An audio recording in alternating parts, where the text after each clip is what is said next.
Hello and welcome back to this Damnful Idealistic Crusade. I'm the motion picture analyst, and this is my commentary for Bond 16, which is 1989's License to Kill, the second and sadly final in the Timothy Dalton era, and the fifth and final film in the John Glenn era, which came to completely define all five 1980s James Bond films, which were, of course, directed by John Glenn.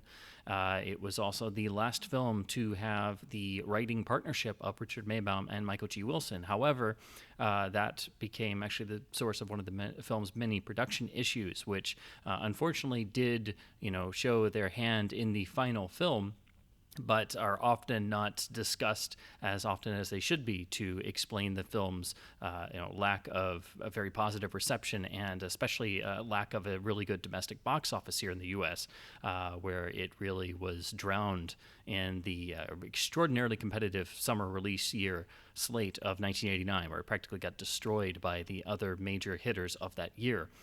Due to a very, very poor marketing campaign by MGM UA, which of course was in the midst of their many years of financial straits, which is something that still continues to plague the Bond series to this day, and goes all the way back to Harry Saltzman selling his shares to United Artists in 1975 instead of selling out to Cubby Broccoli, his partner, instead. But it is still a film that, while really it's an experiment with the Bond formula is what it is, and that wound up rubbing a lot of audiences the wrong way in 1989, those who actually did choose to go and see the film. It was not a box office bomb by any means, but it was a significant low performance, which was really unexpected for a Bond film, and definitely hurt MGM UA, who was really looking for, as usual, the Bond film to sort of pull them out of a financial slump, and that did not happen, compounded by, again, a really difficult year of releases, a lot of competition, and again, a very poor marketing push from the studio with an ill-advised campaign that really didn't grab anyone's attention. But it's a film that has had a real reputation shift over the years as more and more people come to it later on home video, and Bond fans muse and mull over its many qualities, because again, it is an experiment with the Bond formula, and a lot of people associate it with being ahead of its time, as with The Living Daylights, that both of Dalton's films were trying for the more realistic, harder-edged Bond, a Bond with both feet firmly in the ground of our real world, a fully realized James Bond that would be much more in fitting with the popular media of today, being much harder edged and darker. However, what is often not given the credit for outside of Bond circles and the hardcore Bond fandom is the fact that what it's really doing is not just that, but it was the production, and particularly Dalton himself, was aiming to fully capture the spirit of Ian Fleming's James Bond, the James Bond of the novels, the Bond that the general public is not really aware of, and is only fully represented in the great moments of character in the series, and when they actually take the time to do a darker, more nuanced spy thriller that takes itself seriously in the way that Fleming did in his novels. So, as I've said before in previous tracks, you have to make the distinction that the Bond of the novels, that Fleming's Bond, is a different characterization, a really different character in a different world than what you have in the films, because the films can vary between a lighter and a darker approach, and also find ways to blend both into a singular story as well. So the films are more varied, but they do sort of have their own path that occasionally does find ways to link back or harken back to Fleming. But you have to understand that's what Dalton and the production was after in these two films, that they were trying to capture the spirit of Ian Fleming's James Bond. But the importance of these two films and what makes them great and timeless is that they're not throwing away the James Bond film formula that fans worldwide come to know and expect, with each new Bond film. And that's why License to Kill, while it's an experiment, never, tarnishes the James Bond legacy. And it still gives you the requisite James Bond film experience, but in a new container that really is trying to freshen things up to the most drastic degree that had ever been done to this point. And it's also a way for the producers to once again compete with the competition, which had, gone to far greater lengths in terms of darkness and violence on screen. So while well, unfortunately, that tonality shift, the darker edge, and the production style, not to mention the budgetary limitations that forced the move to shooting in Mexico instead of the Far East as originally planned, leads a lot of people to lump it in with a lot of stuff from the late 80s, particularly the television series Miami Vice, and it having the similar fashion and color palette in areas, and of course dealing with drug smuggling and a drug kingpin. But it is a conscious way to reflect on the emerging darkness within popular cinema. So it's Bond reacting to Rambo 2 or Die Hard, especially, and Lethal Weapon, which they had to do anyway in order to make Bond compete in a modern marketplace, because Bond was already seen as old hat. You can really push that back even to A View to a Kill being the first point where even all the people at the UA marketing team, when trying to put things together, all the people of a certain age under, all the kids especially, would only know of James Bond as something that their dad liked. So they had to make Bond relevant once again, which they really did with Dalton, but I don't think the lack of performance with both of his films was necessarily the production's fault or Dalton's fault at all. I really do think the majority of the blame has to go to a real lack in the marketing department at MGM UA, who, of course, again, was still in dire financial straits and had constant shakeups in the studio hierarchy throughout, which really stems back to Kirk Kerkorian's buying of MGM and then the swallowing of UA into the MGM financial nightmare. And this is ultimately what led to the 6-year gap after License to Kill, and really makes License to Kill the last film of the original run. I've said before that when Harry Saltzman left after Man with the Golden Gun, that is a sort of closing of a door. Well, License to Kill is another one, because this became the last film with most of the original key production personnel, and the last film produced completely by Cubby Broccoli holding the reins. Because after this, and after the 6-year gap, when we come back in 95 with GoldenEye, we had shifted over to the producing team of Barbara Broccoli and Michael G. Wilson. Cubby Broccoli was still somewhat involved, but on much more of as an advisor. And of course, his health had already started to decline at that point. But this does represent not quite a changing of the guard, because then there was the 6-year gap, but it led many people to think that perhaps James Bond was done as a film franchise, which thankfully that proved not to be a case, but it became a very hard thing to prove and get that notion out of the public's mind. And the 6-year gap did not help anyone due to the just insane amount of legal wrangling that went on afterwards when MGM was bought out yet again. And this is the continual problem we have, because James Bond is still tied to MGM and the ongoing MGM financial nightmare that, again, goes all the way back to Harry Saltzman selling out to United Artists, selling his shares of Danjaq and Eon in 1975. So there's a lot of background to this film, but you have to understand that it is an experiment, and they are trying some new things, and it was trying to really follow the spearhead that Timothy Dalton was making in his performance and what his goal was. And without question, of all of the actors to play the role of James Bond, there has been no one before or since who has really gotten into the spirit of what Ian Fleming put down on the page. And this is something that most audiences are not accustomed to, even today, because most people have never read the novels and are not aware that they are so drastically different. But again, I feel the importance of these two films and why it's such an absolute criminal shame that Dalton was never able to fully realize the potential of his tenure with a third film. And the old rule that everyone goes back to, that each Bond actor is able to really finalize and cement their tenure with a third film. Connery and Goldfinger, Roger and The Spy Who Loved Me, Pierce Brosnan and The World Is Not Enough. If you want to go down that route, I think we could have had a third film that maybe cemented the classical style and eloquence of The Living Daylights and the harder spy story with the darker edge of License to Kill, and sort of brought the best of both films' elements together into a cohesive third film. And it's really the great shame of the film series that never happened. That probably is the greatest what could have been.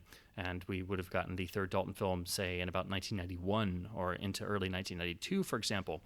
But the specter of License to Kill has followed it for some time. But with the again the shifting in popular trends in mass media and people rediscovering this film and now realizing that with the moniker they always attached that it was ahead of its time and is now much better appreciated, with some people really saying it's their favorite Bond film, and that leads all of the diehard Bond fans, myself included, to just say, welcome, where have you been all this time? And I do hope that it encourages more people to actually go back to the source and read Fleming's original prose, which is just magical and so undervalued. And of course, along with the previous 4 films of the 1980s, the story and the script of the film does draw heavily from elements of Fleming. These are all elements that had not been previously used. So you're getting pieces of novels not used, particularly from Live and Let Die, and then you do get a little bit from some of the short stories that had not yet been used. Here, it's primarily from the Hildebrand Rarity.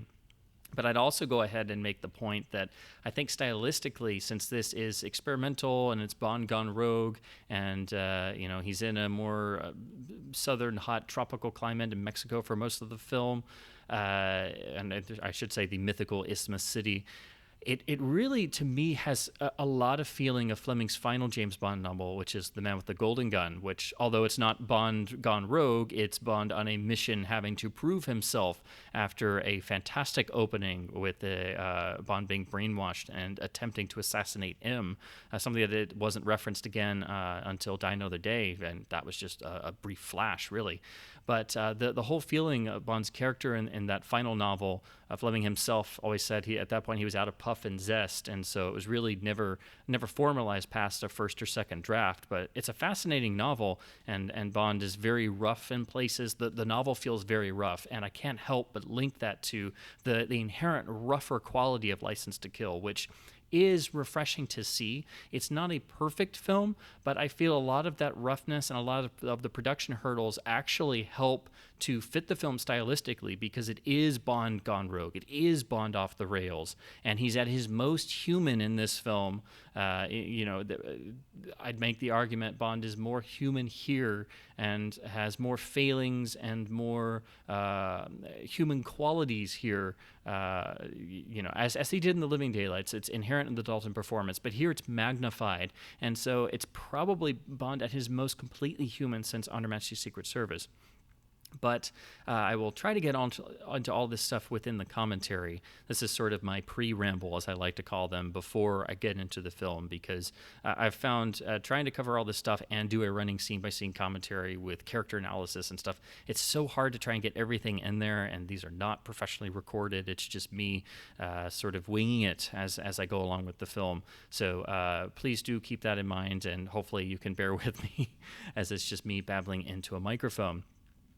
I would also like to point out the other major hurdles while we're here discussing them.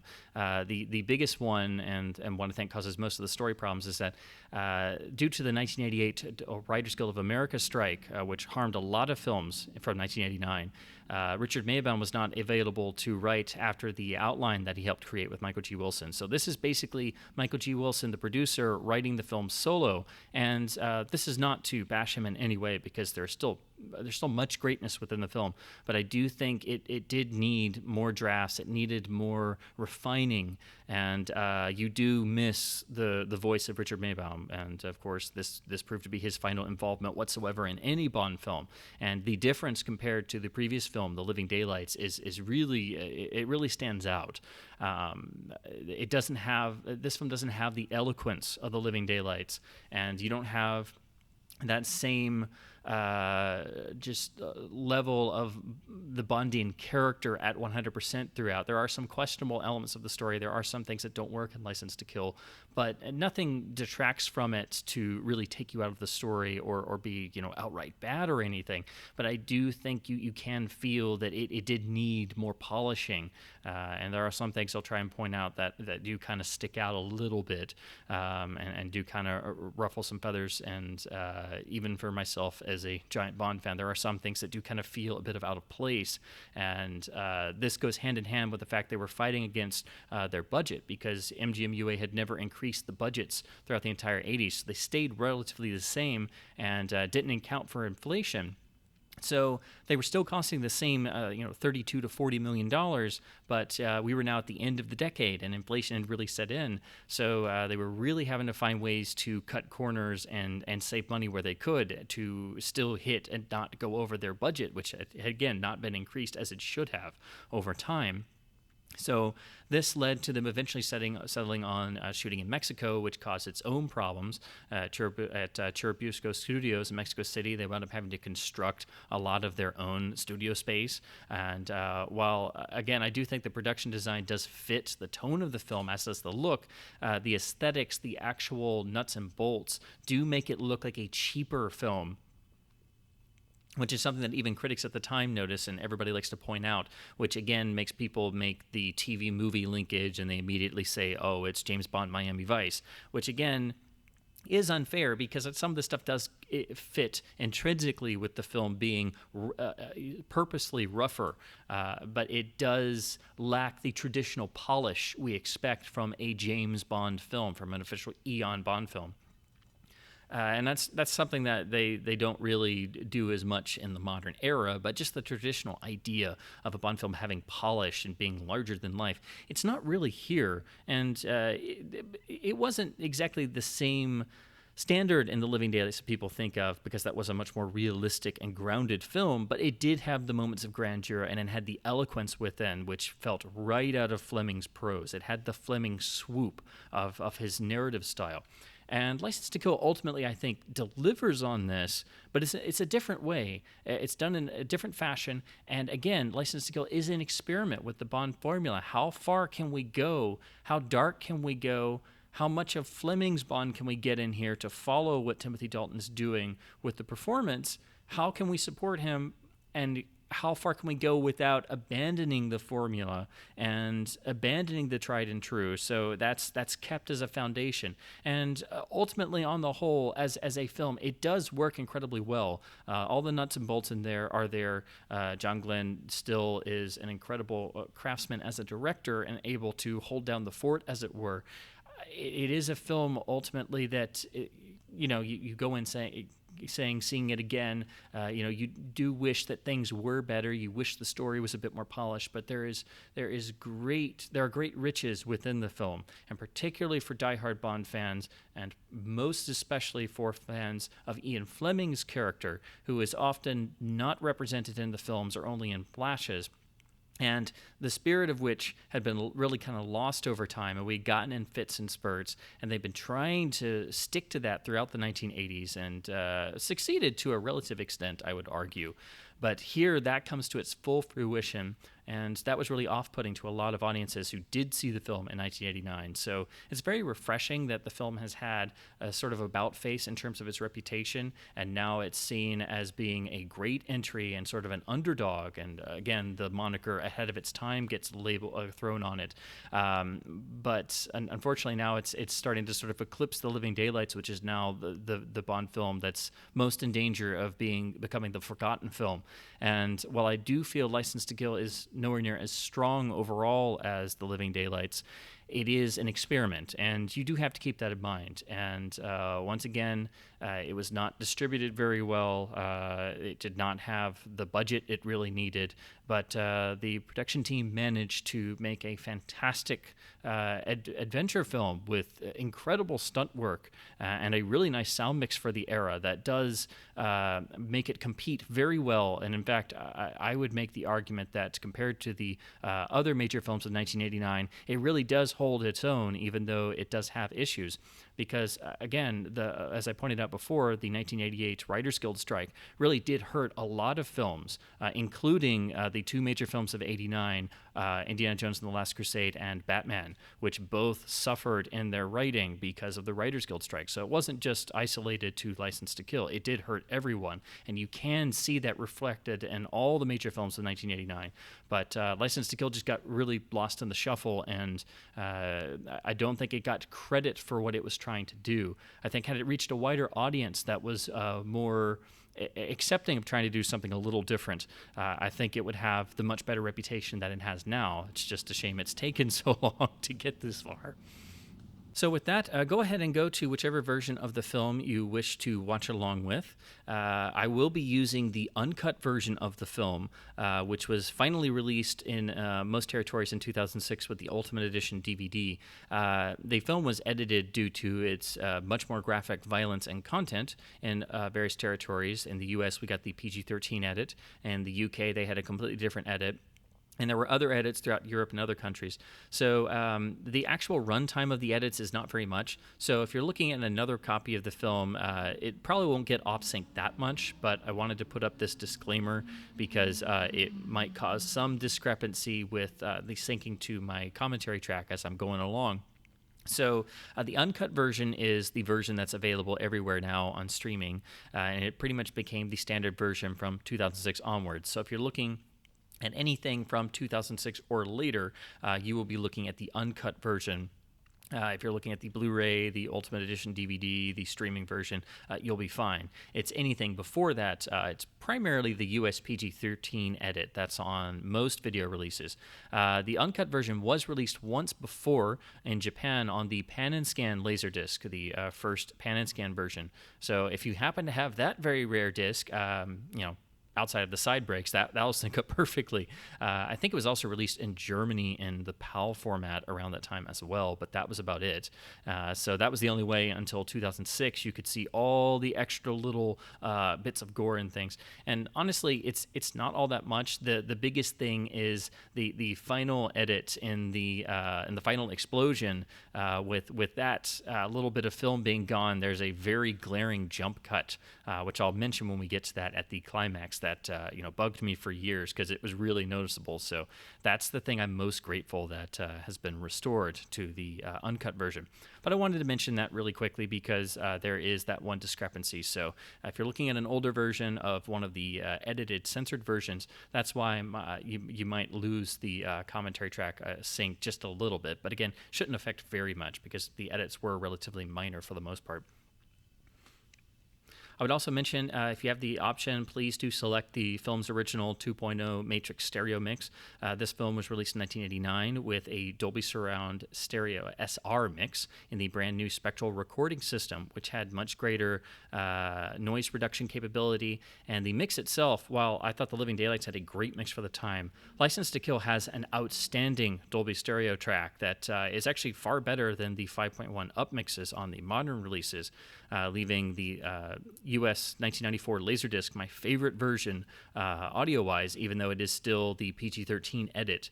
It really does pack a punch and, again, holds its own against the other big films of 1989. So that's the one thing I would always argue that doesn't suffer from the production issues is the actual sound mix of the film. And particularly in the big action moments when Michael Kamen's score comes into full, it is full-bodied and sounds wonderful. So if you do have that option, I would suggest go ahead and select that as the way you watch the film from now on, because it does make a noticeable difference. But particularly if you have the Laserdisc version, I think it sounds the best of any video edition. So go ahead and go to your copy of the film. Try and cue it up past the logos in the black screen area just before the gun barrel iris first comes into frame. So just go there after the MGM and UA logos, and we'll try to do a rough sync. I'll count in as I usually do, and then we'll be off to Isthmus City before you know it. So go ahead and cue there in the black screen area, and in 5, 4, 3, 2, 1, press play now. We're here in the opening gun barrel with this incredible Michael Kamen gun barrel, which has these discordant notes. Dalton does his confident walk and turn, and then Kamen goes right into a wonderful version of the James Bond theme. Very clean, but very confident. And I think that's a wonderful way to show this film's going to be very different and very striking, but still be a James Bond film. So it has that nice little tinge of reassurance there, which I've always found wonderful. I think it's one of the most striking gun barrels of the series. Now we're right into the film, this being one of the pre-title sequences that ties directly into the story. And if you pay close attention to the voice, the final voice you hear with the lines, if they hurry, they just might be able to grab the bastard. That, of course, is Michael G. Wilson himself. So the producer and screenwriter making his usual cameo, although you're not seeing him.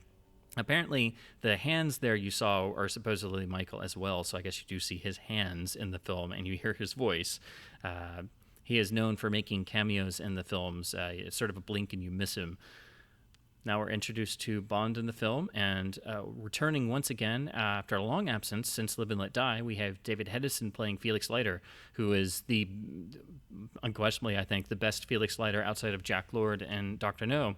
And since Felix is really the pivotal character of the story, I'm very glad they brought David Hedison back, who does, invoke the audience's sympathy and care in a short time, so it makes sense that Bond and Felix's relationship, which has always been downplayed in the films compared to their intensive friendship in the novels.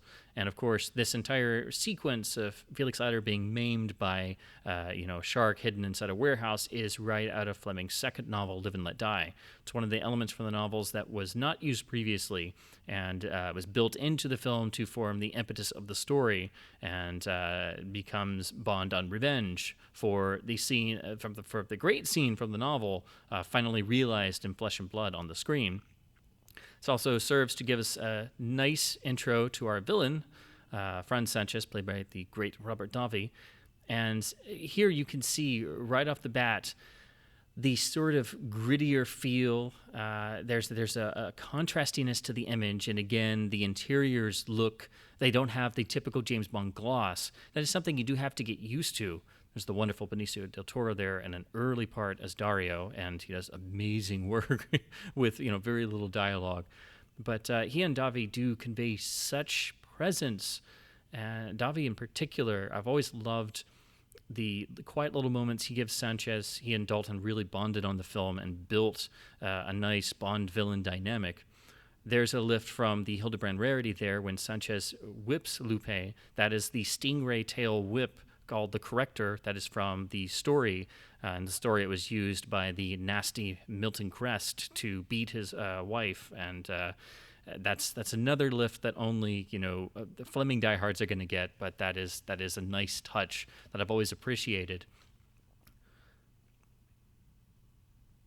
Kamen's score, I think, is very underrated. I do feel it's a very strong score that is distinct enough from his scores for Die Hard and Lethal Weapon. There is a little bit of that DNA because, of course, it is the same composer. And I'd also argue there's a little bit of the DNA of his score for the film Roadhouse as well. But when he goes big with the James Bond theme, it really works, and particularly how strong the horn sections are recorded.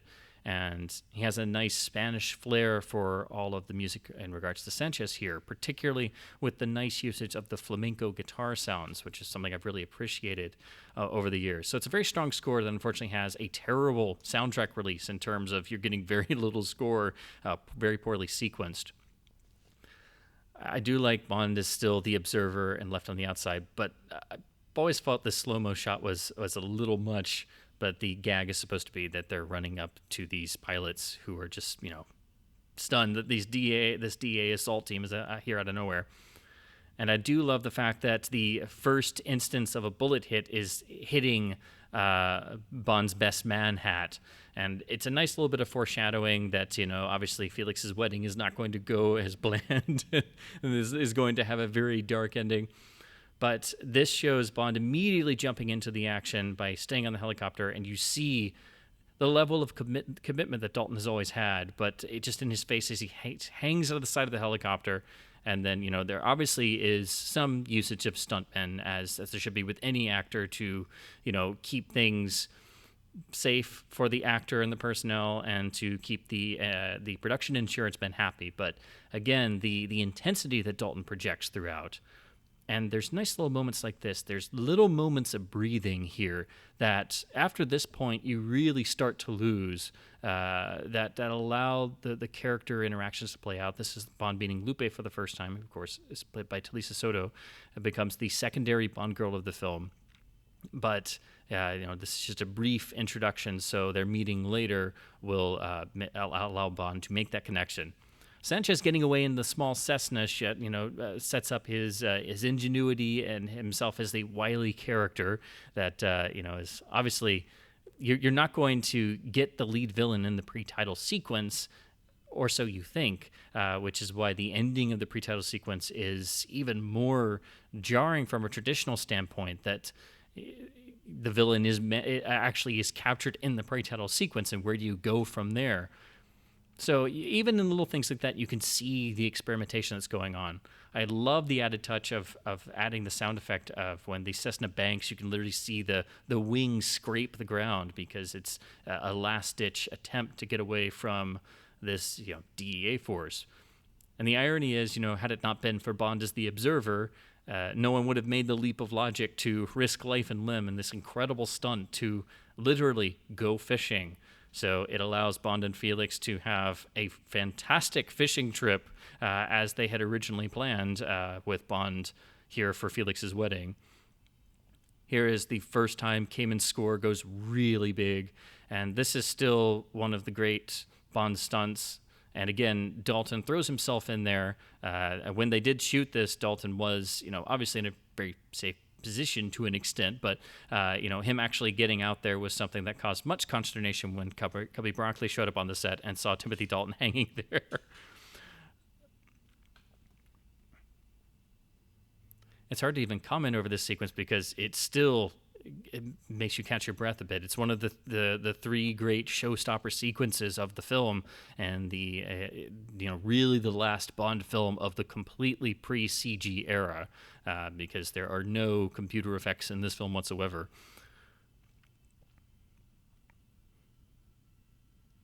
And then the nice touch is that we go immediately into the wedding with this really nice cue from Cayman, and such a nice feeling of vindication as they then parachute into Felix's wedding, making the ultimate crash appearance. And again, changing up the formula, because you have caught the lead villain in the pre-title sequence. And again, the idea is, where do you go from here? But it does have the requisite Bondian edge of being larger than life, even though it's really bizarre seeing Bond do normal, mundane things, because you just don't get that in the films. It still feels a bit weird just thinking of James Bond going to his friend's wedding. But again, it does paint Bond as a mortal human man with real human foibles. And again, you can't get over David Hedson being back as Felix, really selling that Bond-Felix relationship. And then the wonderful gag of the flower girls having to pick up and carry the parachutes in as if it was the train of the wedding dress, and then smash into the opening titles by Maurice Binder to the film's title song performed by Gladys Knight. This is really an underrated song. It's definitely a grower at first. It feels like a little bit of an odd fit because it is much more from the R&B standard. It's obviously a ballad in terms of form and style, and musically borrows from the John Barry Goldfinger theme, so much so that Barry eventually was awarded partial credit. It's a slow burner of a song, and lyrically it doesn't necessarily fit the film, but what I really like about it is the dark tone. It's a very dark song. It's got this nasty feeling to it that I think does fit the film. So thematically, I think it's perfect. But some of the lyrics, it's like, well, that's more of a love song. I don't know, that doesn't really belong here. It's a film about revenge. Originally, the song is being worked on by Cayman and was going to be Eric Clapton with Vic Flick, the original guitarist who performed on the original James Bond theme, the iconic guitar line. That has never been heard of. It's never been released to the public, and it's a shame because, for all intents and purposes, it was actually finished. So that was the original idea, and then it was decided to go this direction instead. I still really hope that song is released at some point, along with a complete version of Cayman's score, which again is stuck on a terrible soundtrack layout. Now you see the return of most of the cast and crew, most of the tried and true fellows from The Living Daylights. Arthur Wooster as second unit director really once again outdoes himself, and I think he is probably the secret hero of the second unit. He would go on to also work on GoldenEye as well, being one of the few people to continue on into the Brosnan era. As far as Binder's titles, it's the last time that he would do the James Bond titles. So again, you do have that sort of end of an era, but they're very simple. They do have elements of the film, but it's not really very super inspired like some of his titles could be. You can really, pick and compare when you put his title sequences against one another, but being the originator of the style, he's really unmatched even in his final title sequence, which you see here, even if it is a bit simplistic, it does have nice visuals, particularly the beginning and ending on the camera. I will also mention that it is a different mix of the title song for the title sequence. Not only is it shortened for the film, as all Bond title songs will be from this point onwards, and already had been for a little while, starting with The Living Daylights, but it's also a different mix. It doesn't have all of the background vocals on the two kills as you get on the soundtrack release version and the single version. So now we're back into the film proper, and we're introduced to the methods of which Sanchez will escape his famous $1 million bribe turning into a $2 million bribe. We'll get some nice lingering close-ups of the personnel inside the room to play the idea, along with Sanchez's bravado, that perhaps this $2 million bribe will actually work. The mystery, of course, being who, if anyone, will be tempted enough to bust Sanchez out of prison.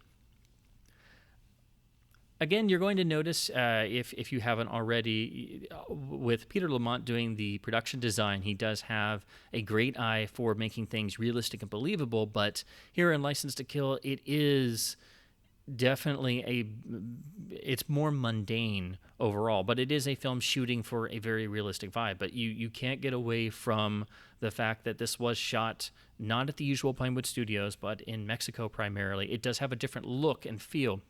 And the look in particular, something Alec Mills talked about, this being his second Bond after The Living Daylights and being camera operator for Alan Hume before, and also working on prior Bonds before that.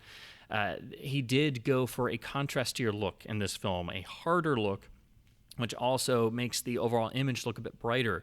The look I think he was going for, I think that was wise. He knew it would fit the film stylistically, and I think he was spot on. I think the problem with the actual visuals, the color, and the actual film stock looking a bit cheaper without the usual Bond gloss is not just the fact they shot in Mexico, but the film was actually processed in Mexico and in Florida. And then eventually everything was shipped back over to Pinewood and stuff. But not having the usual top-line facilities doing everything, I do think played into that look and that feel being completely different. So part of it is stylistic, which I do think is good. And again, all this stuff does play into the experimental story of this Bond film being darker, and again, Bond going off the rails and going rogue. So it makes sense that the film wouldn't have the traditional trappings of the gloss of a James Bond film. So all this stuff is something that most people complain about it, but I think it does fit into the story. I think it fits intrinsically, and I don't mind it at all. Now, of course, you saw our first glimpse of Pam Bouvier there in Felix's office, played by the lovely Carrie Lowell. And, of course, she has the wig on that you see for the first half of the film. And then eventually that gets thankfully dropped once they get to Isthmus City. Apparently, it was people being a bit too worried about her natural shorter haircut that she sports later in the film. And so they just stuck the wig on her, which always looked a bit off to me. So when I found out it was actually a wig, it's like, oh, well, that makes sense. Now, originally, they did apparently shoot the actual wedding sequence. It was, reported on, and there are some photos floating around. So apparently that was entirely shot, but dropped. And I'm glad they did it because, again, especially here with the wedding party sequence, it's very small, but again, it's just very bizarre seeing Bond dancing with some random wedding guest, and then the background source music just seems really out of place for a James Bond film. So I'm glad we didn't have to sit through a whole nuptial ceremony. But this is the all-important scene where Felix and Della present Bond with, of course, what else? A lighter. I feel like Tom Mankiewicz should have gotten 10 cents for that one since he had already done that gag in Live and Let Die. And of course, it being a sort of butane lighter with a very large flame and everybody jumping back immediately sets up what happens in the climax with the demise of Sanchez. Here is the end of the mystery of will anybody bust Sanchez out? And of course, it is the least likely person, it being in the form of Ed Killefer, the man who's so completely against Sanchez and determined to get him to Quantico. But of course, no. Getting Sanchez out this way, it's a nice sequence, and again, the mystery element is there because the audience is not entirely in on how this is going to play out. We now know that Killefer is the inside man, and it's sort of magician or Houdini-like in the way that the scuba divers appear, and they have the method of which Sanchez will make his, death-defying escape. But with all those people on the surface and that whole convoy, it's always amazed me how it takes them so long to get divers in the water and gives Sanchez enough time to escape because, they are mobilizing now, but it's always funny. It's like they seem to focus more on rescuing the drivers and stuff. Now, it's interesting when you look closely here at the submersible that appears. I've often wondered, I'm pretty sure this is the same sub we see in The Spy Who Loved Me that gets destroyed in the Wet Nelly chase, but obviously has a Wavecrest logo painted on it. I'm not entirely sure, but it does look eerily similar, so I've often thought it probably was the same submarine, just making a return appearance. Now, this is one of my favorite scenes in the film. It's a brief throwaway thing, but it's the referencing Tracy from Her Majesty's Secret Service and Bond getting married, but the way in which Dalton plays this with no dialogue, it speaks volumes. And the look on David Hedison's face, you know that Felix knows what that means for Bond there. And the fact that Bond is able to smile that incredibly painful, wistful smile and then just get in and drive off. And he catches the garter anyway.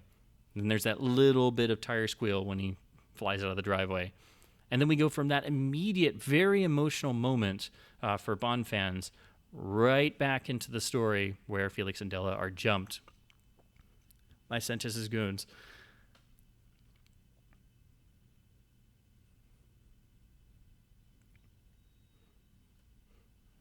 And Kamen goes for a discordant note there to really sell the fact that Della is not long for this world. Now we're introduced to the film's version of Milton Crest, and Sanchez looking nice and refreshed, awaiting his planned escape route. Crest is played by Anthony Zerbe, who is wonderfully smarmy in the film and does a really great job of recreating the smarminess of the character Fleming created, although his entire character in the film, outside the name and the nastiness, is just to be one of the great figureheads within Sanchez's empire, one of his point men, as it were, instead of just a rich, evil millionaire. Now we get the first mentioning of Sanchez being devoted to the idea of maintaining loyalty between all of his minions and compadres instead of, money. And of course, that is a very simplistic and, cliched idea in a lot of ways, but what's great about the film is even when you get stuff like that, the way in which Davi Sanchez sells that and makes Sanchez believable and charismatic is going back to the idea of making this entire story setup and all the characters believable with larger-than-life elements. They are fascinating characters, but they're not in the traditional Bond sense. And it's a departure from what we've seen before, but in fitting with what had been established in The Living Daylights with that film's very underrated villains. Now, this is the scene that is right out of Fleming's Live and Let Die. Although we didn't see the maiming of Leiter in the novel, it's just alluded to, and then Bond goes back to get revenge, which we see, later in the film when Bond infiltrates Crest's warehouse. What's great about this sequence is we don't see the death of Della, which makes it far more impactful. And when Dario has the nice honeymoon line, the reading that Del Toro gives it, extending the honeymoon, is so effectively creepy. And when I would watch this film over the years, you have to wonder, why does Sanchez do this to Leiter? If he just went away, Bond wouldn't have been after him, and Leiter couldn't have got to him, and it would have just been the status quo. But no, the idea, of course, and this is based on real life characters in similar scenarios, is to not kill Felix Leiter, but to destroy him in such a way as to make him a symbol of, what happens if you mess with Franz Sanchez. This will happen to you. And then the wonderful reveal of Killefer as the double agent, as it were, in this scenario. And then the cutting starts to speed up. And the implications of this scene are what make it so powerful. And the performances are all on point, from David Hedison's increasing paranoian screams as Felix to the very cool and detached Sanchez, and then all of the onlookers for the most part. Particularly Killefer not having the stomach for it is one of my favorite touches. Now, this is one of the elements that was cut. The actual shots of the shark and the bloody stump is what was missing from all of the edited versions. And it does cause a little bit of a jump, so if you're looking for it, you will notice it. But it's very minor, but it's really great to have that back now, because you don't have that noticeable little jump in the editing, because it was literally just cut out and removed. But that's one of the key little bits that was edited out and seen as far too much for a James Bond film in 1989 on the film's release. It's not anything, terrible, but it is a very grisly moment that immediately establishes the gravity of the situation and the dark levels at which this film's storyline will not be afraid to go to. Now, I love the fact that Bond is still using Pan Am, and of course Pan Am is still around in the late 80s. This is the actual, Key West airport location. It is a real-life location, and it is Bond literally walking around in a real location doing real things, which is something you don't often see. And now I love it's a very minor thing, but Bond is already starting to panic. And, you see him get to Felix's house, and there's all of a sudden the foreboding. And then, of course, the door is already open, which, rings alarm bells like nothing else. And we switch to handheld camera work, which, again, increases the tension. Bond immediately pulls the PPK. Something is off.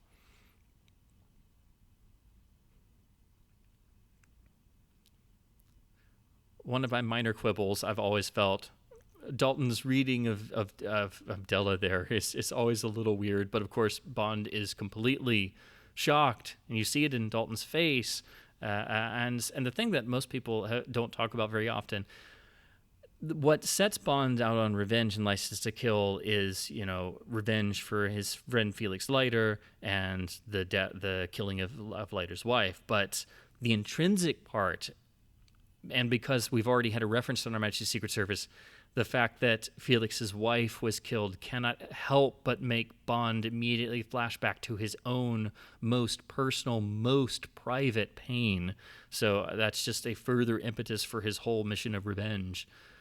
And this is the scene right out of the novel where Bond discovers Felix's body, who he thinks is dead, and finds the wonderfully evil note he disagreed with something that ate him, which is right out of Fleming's original novel. And again, in the novel, we did not see the actual maiming of Felix. Bond only imagines it. And then we get the scene where he steals himself up and breaks into the warehouse at night. Felix survives in the novel and makes recurring appearances throughout the rest of the series with an artificial hook for a hand and an artificial leg. Unfortunately, this is something that's never happened in the films because, of course, Felix is such a downplayed character. And that also, I think, hurt the film a little bit story-wise with most audiences because Felix rarely popped up in the films, and when he did, he was basically the point man for James Bond with the CIA. I think it was wise to bring David Hedison in because, again, he was the most effective Felix outside of Jack Lord and Dr. No, but it did, I think, hurt the overall idea of, Bond and Felix having such a relationship in the novels. In the films, that had always been downplayed over the years. And then, Felix doesn't really appear outside this hospital scene where he's, not even conscious. We don't see or hear of him again until the very end of the film.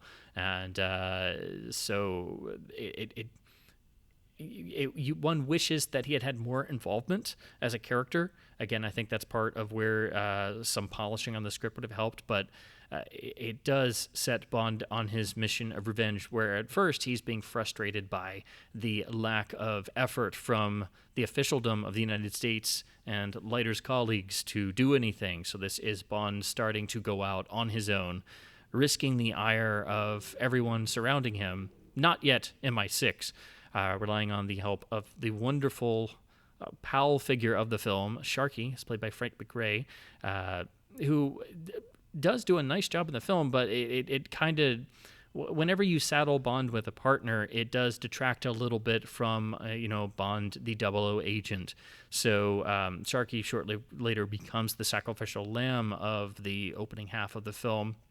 So he's just kind of there, and he's a nice character, but he doesn't have that super deep impact when he does become the sacrificial lamb and is killed off.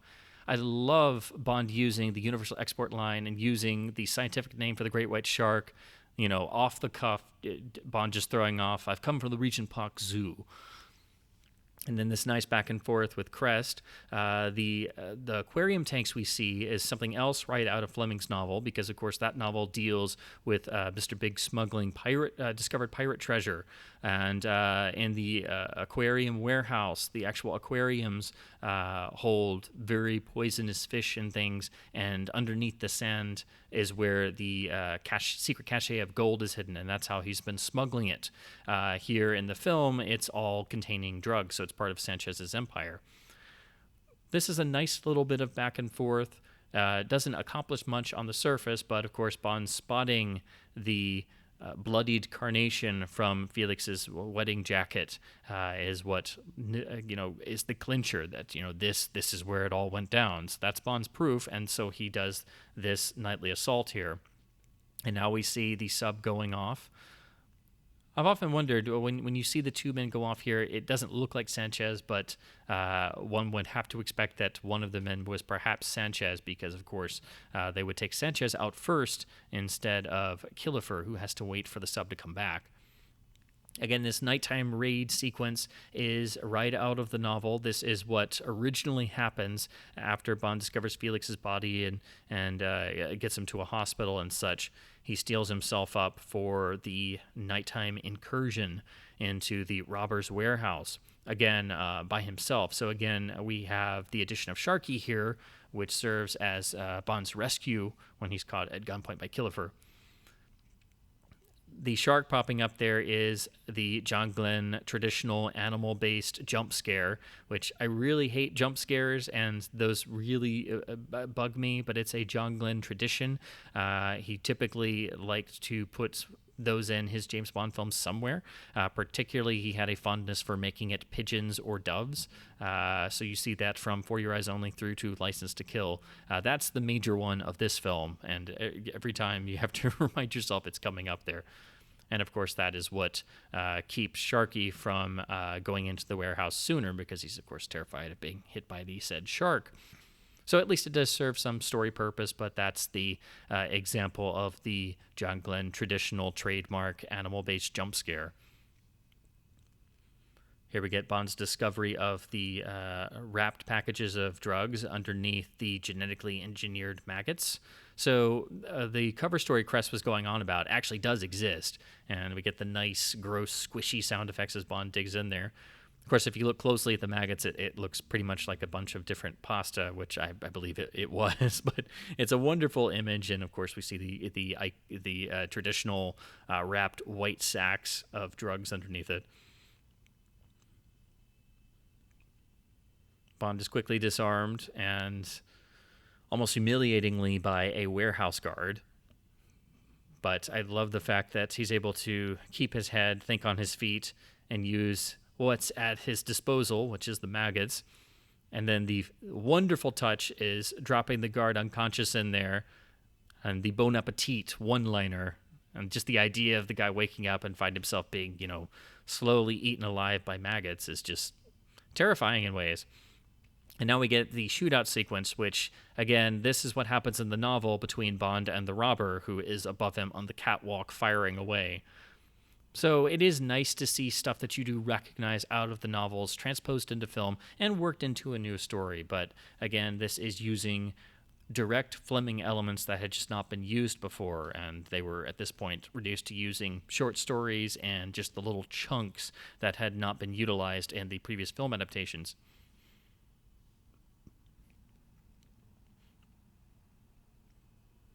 I love the sleight of hand here with the hook coming out, coming off the rack in the foreground.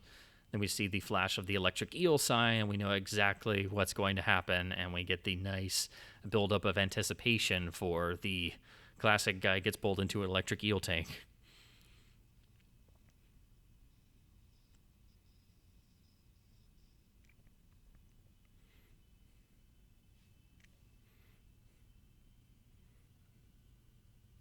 Always helpful to have Bond at his wit's end, staring into the barrel of a gun.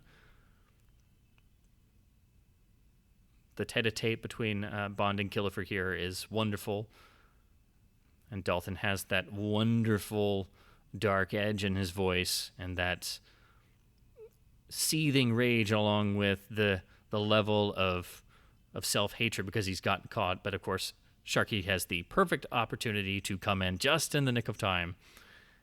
But what I love most is the extension of time here, because Bond could easily kill Killefer or pick him up, but he allows him to hang there, and Killefer makes the offer to bribe Bond. Even not saying, "Oh, you can take it all, I'll split it with you first." But the moment Bond takes to stare him down coldly, "You want it, you keep it, old buddy," is one of the most delicious moments in the entire James Bond film series, and exactly replicating the moment from the novel when Bond kills the robber, because Bond uses his steel-capped shoes to crush the robber's hands so he falls directly into the shark pit. It is undercut, as it should be in a Bond film, by Sharky's one-liner, but it's interesting, of course, that Bond does not deliver the one-liner, that Sharky is the one to do so, but the coldness, the remorselessness, the viciousness of Bond's murder of Killefer is directly from Ian Fleming, and absolutely spot on of rendering James Bond as a character in the film series. It is ripped right out of Fleming, and absolutely all the more beautiful for it.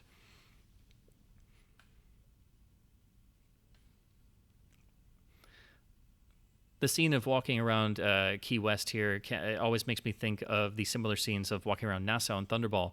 It also makes me think of the John Gardner 1980s novels, which the 80s films did seem to emulate here and there a little bit, because, of course, John Gardner wound up sending Bond to Key West at the end of his novel Nobody Lives Forever.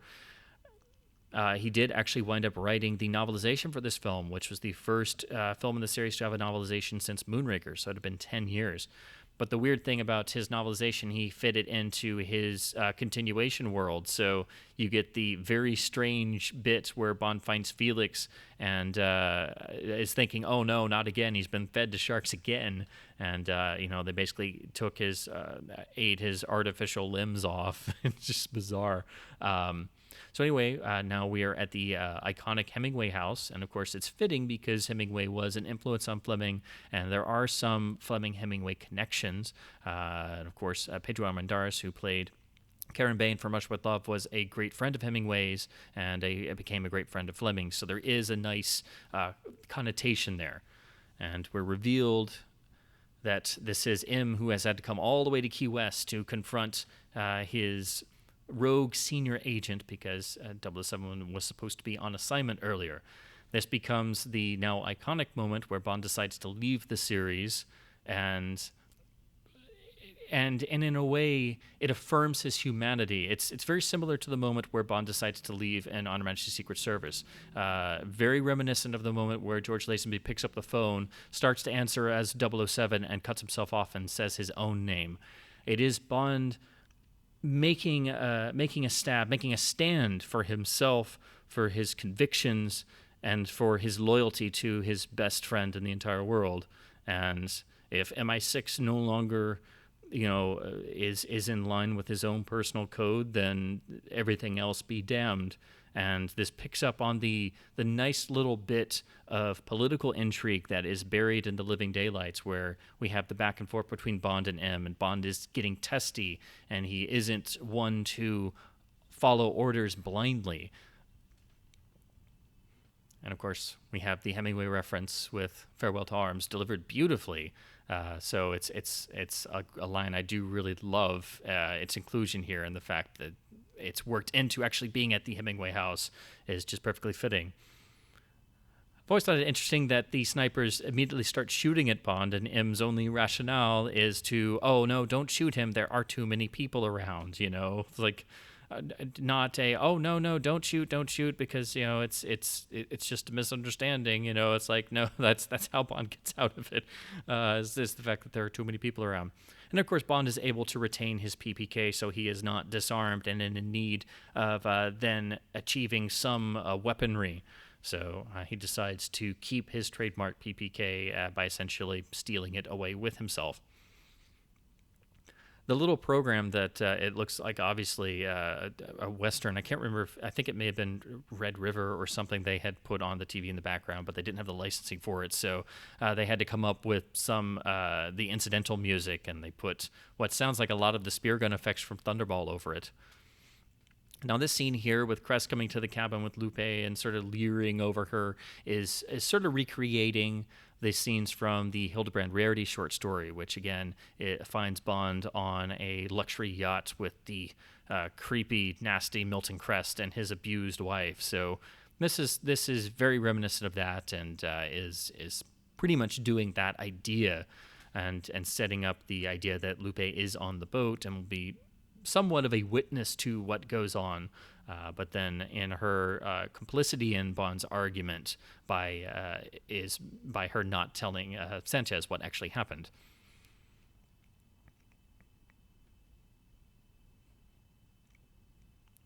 I do like what Lupe's character starts out doing. She's much stronger in the first half of the film.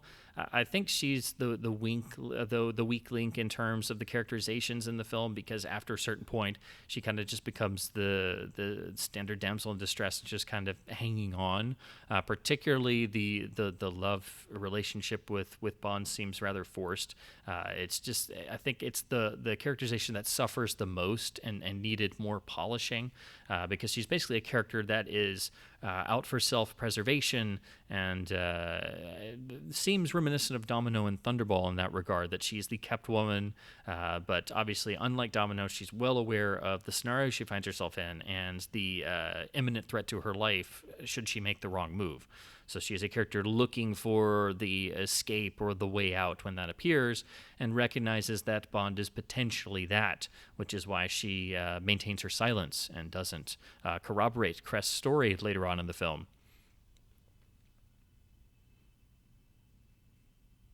Now we get our first view of the underwater hatch and receiving room in the Wave Crest, and this immediately has Thunderball connotations because, of course, there's an underwater hatch and there's an interior room inside a ship where they are able to, don and take off their scuba gear and such.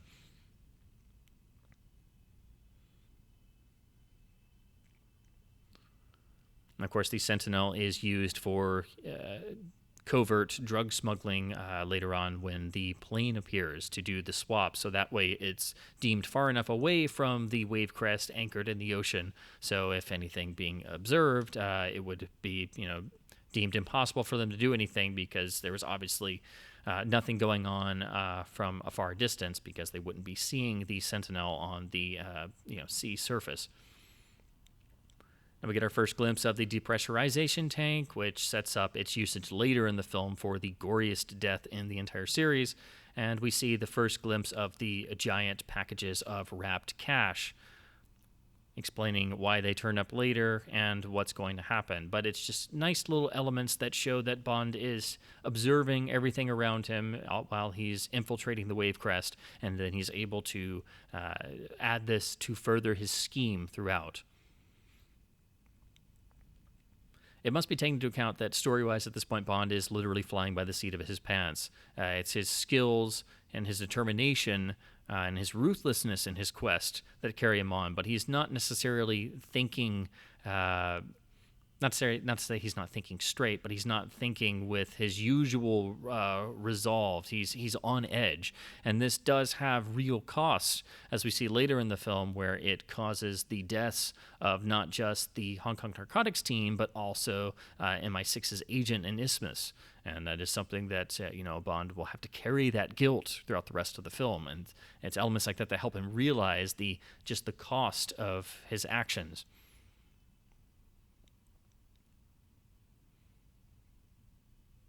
This is a moment we have never seen Bond and Bond and a lady in a film at this level of intensity. So it definitely belies the just the intense rage that is driving Bond at this point. And again, I like his rougher appearance. The costuming in this film is much more realistic and much more everyday, as we saw in The Living Daylights. But Bond's hair is a bit longer and a bit rougher, and it really fits the intensity of Dalton's performance.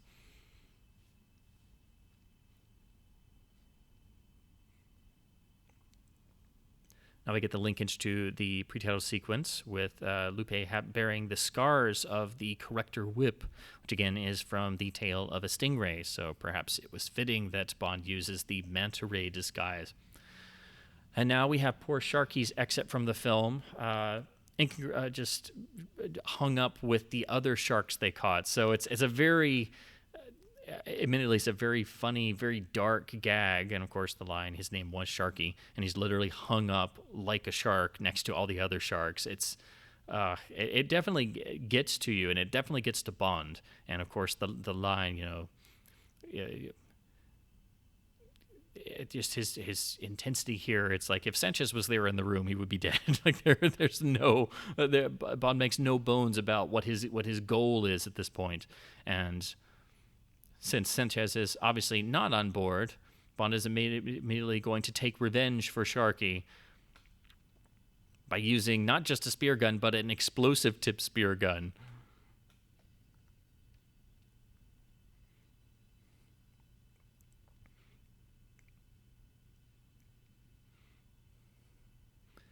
And then Bond using his ingenuity and taking the dead man's scuba gear and staying underwater to stay out of range and out of sight to appear dead.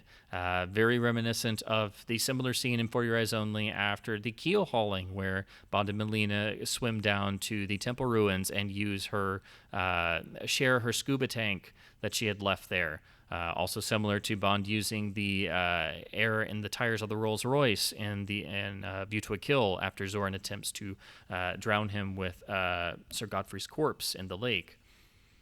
So again, anytime Bond can use his ingenuity, which we also see here as he observes Sentinel leaving. So this is obviously the drug drop, where they're going to swap the drugs for the cash that he saw earlier on board inside the depressurization tank. So the elements we'd seen, the handful of pieces that we didn't know where they were going to fit, now we see them start to come into play and the puzzle pieces come together. And it's very straightforward, although you have to wonder what the guys in the plane are thinking about all these armed scuba guys coming out. It's like, what the heck's going on?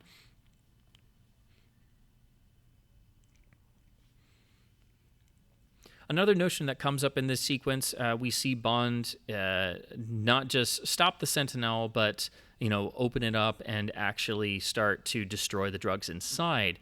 So it becomes a matter of, in his mission of revenge, he is almost sort of making a moral stand as well, because he starts destroying Sanchez's empire, and it's serving multiple purposes, but it hurts Sanchez, it hurts him, it hurts his pride, is something that Bond loves to do to classic Bond villains, but it's also sort of making a moral stand about the evils of the drug trade, and Bond, destroying that in his mission of revenge as sort of a side quest.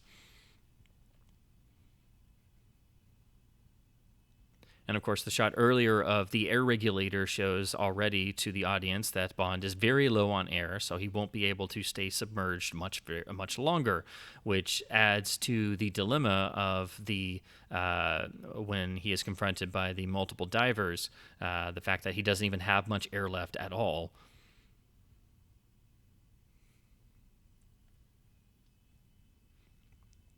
And I love the drama of this when the little camera turns around and we see Bond destroying the drugs with his dagger. Crest sees it, and then Bond destroys the camera. And so in retaliation, they bring Sentinel to the surface, and Bond is revealed and has to literally get the hell out of there. Again, some echoes of Thunderball because it is a scuba battle underwater, and it does have a sort of reminiscent feel to the first time Bond tries to look at the Disco Volante in Thunderball and is attacked, and then Largo uses the hand grenades with Vargas. This, of course, builds up to the next great showstopper action sequence in the film, and really, I think the one that's most underrated. We get this lovely sequence here where the action has actually got a nice pace to it underwater, which is very hard to do. But the stakes continually increase. Bond was low on air. Now his regulator's been cut. He is grossly outnumbered, and he is barely able to wrestle away a spear gun. And we have no idea how he's going to get out of this sequence, nor does he, because the odds are so not in his favor. And then with the one lucky shot, he's able to puncture the pontoon of the seaplane and be pulled to the surface for one of the most incredible action sequences in the series history, which is this water skiing behind the plane, and all the more impressive that it is all done for real, beautifully edited and staged, and Michael Kamen does a fantastically rousing and suspenseful action cue. And the sound design in particular really helps to sell this. Dalton's loud oof when he smashes onto the pontoon, and then particularly here, when you look at the stuntman's feet, the fact they left that in where he continually taps on the surface of the water, and they added that to the sound mix as well. It's just moments like that that really help sell this, and the fact that it's really a guy hanging off a plane. Again, the fact that all this is really done real for real, there's nothing else in the world that will replicate that experience. Another fun thing to note, the sound effect of the actual plane engine when it does the banks and turns, it's an older sound effect, and you will hear it pop up in the pre-title sequence of GoldenEye. It dates back quite a number of years. You also hear it in Flash Gordon from 1980, which also features Timothy Dalton. But it's just one of those sound effects I always notice, and especially because it's from GoldenEye. Now, of course, the interior here, this fight sequence does use some rear projection that's not particularly convincing, but it's very minimal and something you really couldn't get away from, although I do wish it was a bit better. But this whole sequence is so wonderfully constructed and builds to such an incredible payoff once Bond finally takes control of the plane. We get the nice little touch of the dollar bill getting stuck on his face. He has to shake off. But the end of Kamen's cue here, when the Bond theme comes in and Bond tosses out the other henchman in the water, and suddenly confronted with a plane loaded with $5 million in cash, and the smile he allows himself, it's just absolutely delicious and a perfect Bond moment. And it's cool that we are allowed to see him earn a James Bond moment, even though he's completely gone rogue. So it's still James Bond, and he can still do Bondian things, even though he is no longer licensed to kill. Now we get the nice bit of Bond having to break in to Felix's house with the not-so-good police surveillance outside.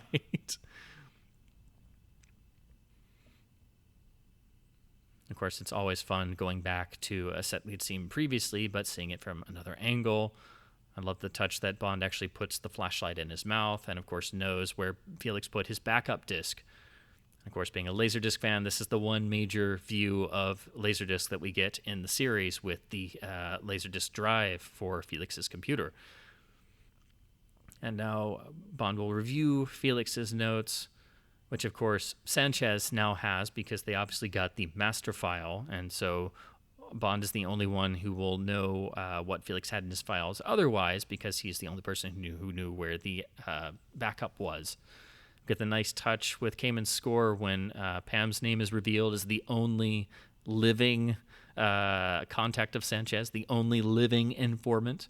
And this sets up the reintroduction of her character at the Barrelhead Bar in Bimini, which is probably the grungiest that you ever see Bond in a Bond film, because this is essentially a dive bar. And, we get a bar fight, and perhaps most distressingly, Bond orders a Budweiser, but at least he orders it with a lime. It's very strange seeing Bond in a bar and ordering a beer and then there being a bar fight. But again, this is about as far from Bond as you can get. Although if you look there on the wall very closely, there is a Carlsberg beer sign, which is product placement that is the same, I believe, the same deal they had for the Living Daylights. This is Pam's proper introduction in the film, and one I absolutely adore, with her reveal here, able to hold her own and outgunning Bond with the shotgun under the table. So it's the first time in a very long time that we have the main Bond girl in a James Bond film able to hold her own and with a wonderful grit to her character. So Pam is one of my favorite of all of the leading ladies of Bond, and along with Cara, I think is the best of the 1980s Bond films. And it's such a refreshing change to have a strong female character, much more reminiscent of what we get in Fleming's novels. So that's something I do really appreciate.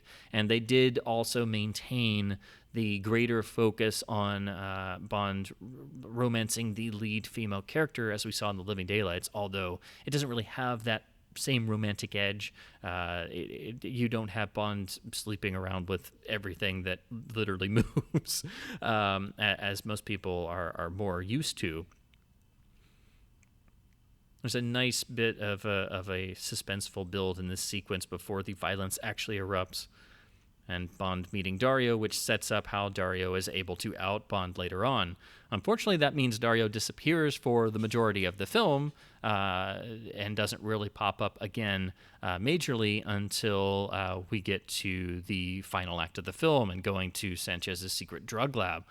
But it's nice that this moment and Bond going to Pam is what ultimately proves to be his undoing and unmasking, because Sanchez's most trusted lieutenant is able to identify Bond as the man who met Pam in the Barrelhead. Get the wonderful touch that Dario always has with the play with the switchblade.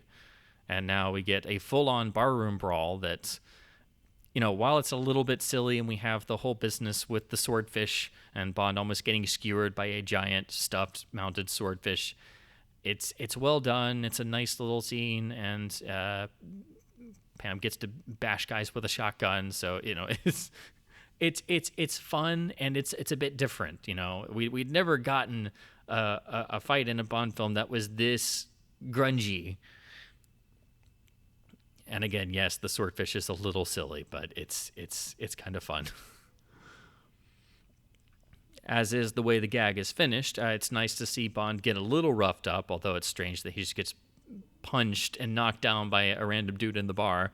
But we get the wonderful gag of him waking up and in front of the dancing ladies as he comes to.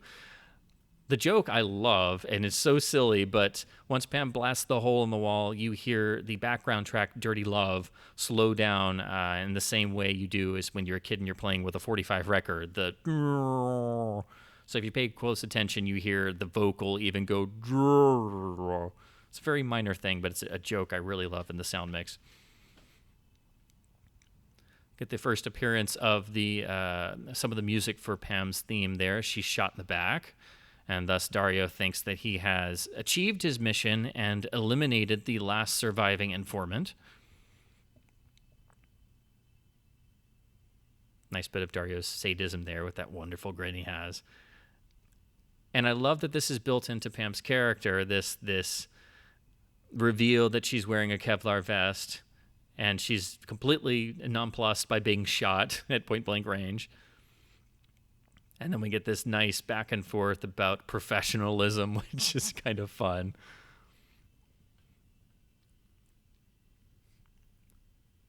And I love the image of Bond being taken aback by the fact that he was essentially saved, and setting up this banter back and forth while Bond has a bloody lip.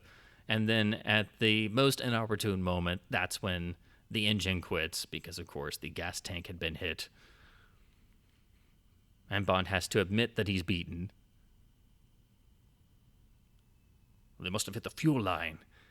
And he tries to hold on to his swagger for a moment, and then has to admit that he's in over his head a little bit. And he comes clean with Pam and, essentially admits that he's on a one-man mission of revenge and the odds are so stacked against him, but he's going to do it anyway because he has to.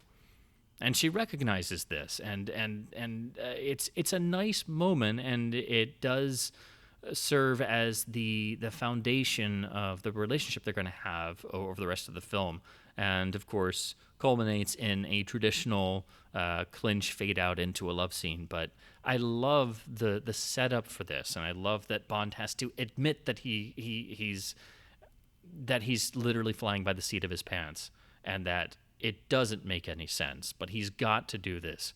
And they recognize the sort of warrior mercenary aspects of their characters. They do have a sort of mutual background in a certain extent, because Pam is a professional and had been an Army pilot and had the CIA background and stuff. So it feels nice. It's always great when Bond has more of an equal standing, or I should say the leading lady has more of an equal standing with Bond. And I do love the gag here with Bond pushing her, and it sets off the horn. And that, of course, gives us their byplay, which is the centerpiece of the relationship, the "why don't you wait until you're asked, why don't you ask me?"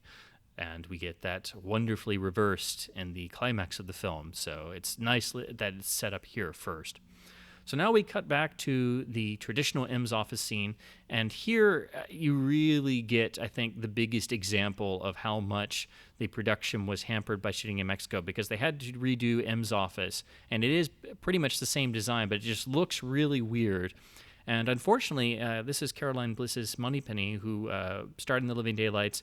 This is her one major scene in the film. It doesn't do her very much good, and she gets so woefully misused here. And this was her last appearance in a James Bond film, because, of course, when GoldenEye rolled around, they hit the reset button with Moneypenny and other side characters. So it's important we get this scene, because this brings Q Branch into play, and Moneypenny's worry being essentially what brings Q to Isthmus City in the first place. But it's such a shame that Caroline Bliss just gets so shortchanged, because I feel she did have great potential, and I really liked her in The Living Daylights as Moneypenny, but that's her one and only scene in the film. Now we're in the mythical Isthmus City, and I love, as soon as they get there, we see all of the election campaign materials for Presidente Hector Lopez, and we hear that on the soundtrack over and over and over again, that repeating ad. So, of course, that leads to the idea that, of course, it's a elected official completely corrupt and just put there by Sanchez. We get Bond playing the millionaire mercenary, and you have to keep in mind that in all his public appearances in Isthmus, that Bond is playing a character. He's under a cover of sorts, even though he's using his real name. So it's a nice edge to Dalton's performance that I don't know if everybody has gone into or is really going to get the first couple times around. But once the door closes, and then Pam sort of throws it back to him, and then Bond simply laughs and has the south of the border. It's a man's world down here. And then we get the nice reveal of the suitcase loaded with the $5 million. Pam going a little bug-eyed. Now, this is the first instance of the one major thing that bugs me about the film, and again, I think is something that goes back to the fact that the script really needed some polishing. we have Pam say, I really feel like I can help. I'm not going to be safe until Sanchez is dead or gone. I don't just want to leave here. This is unfinished. You really need me. And Bond acquiesces and, sends her off to look the part. By the way, Dalton's look there, when she goes out of the room, that sort of knowing look that he's able to give as Bond is one of my favorite things that he ever does. He does it in both films, but that little, it's just beautiful.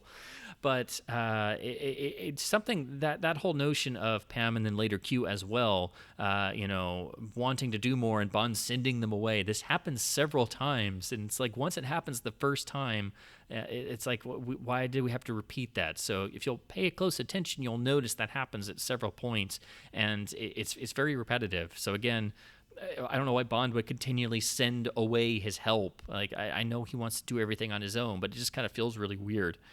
Again, I think that's something that could have been addressed with more polish and another draft of the script. That's the one major thing that really bugs me. That and Lupe's character being underutilized in the second half and underdeveloped. Those are my major complaints. Again, they're not gigantic, but they are elements that I do feel sort of stand out and definitely are things you can pick up on.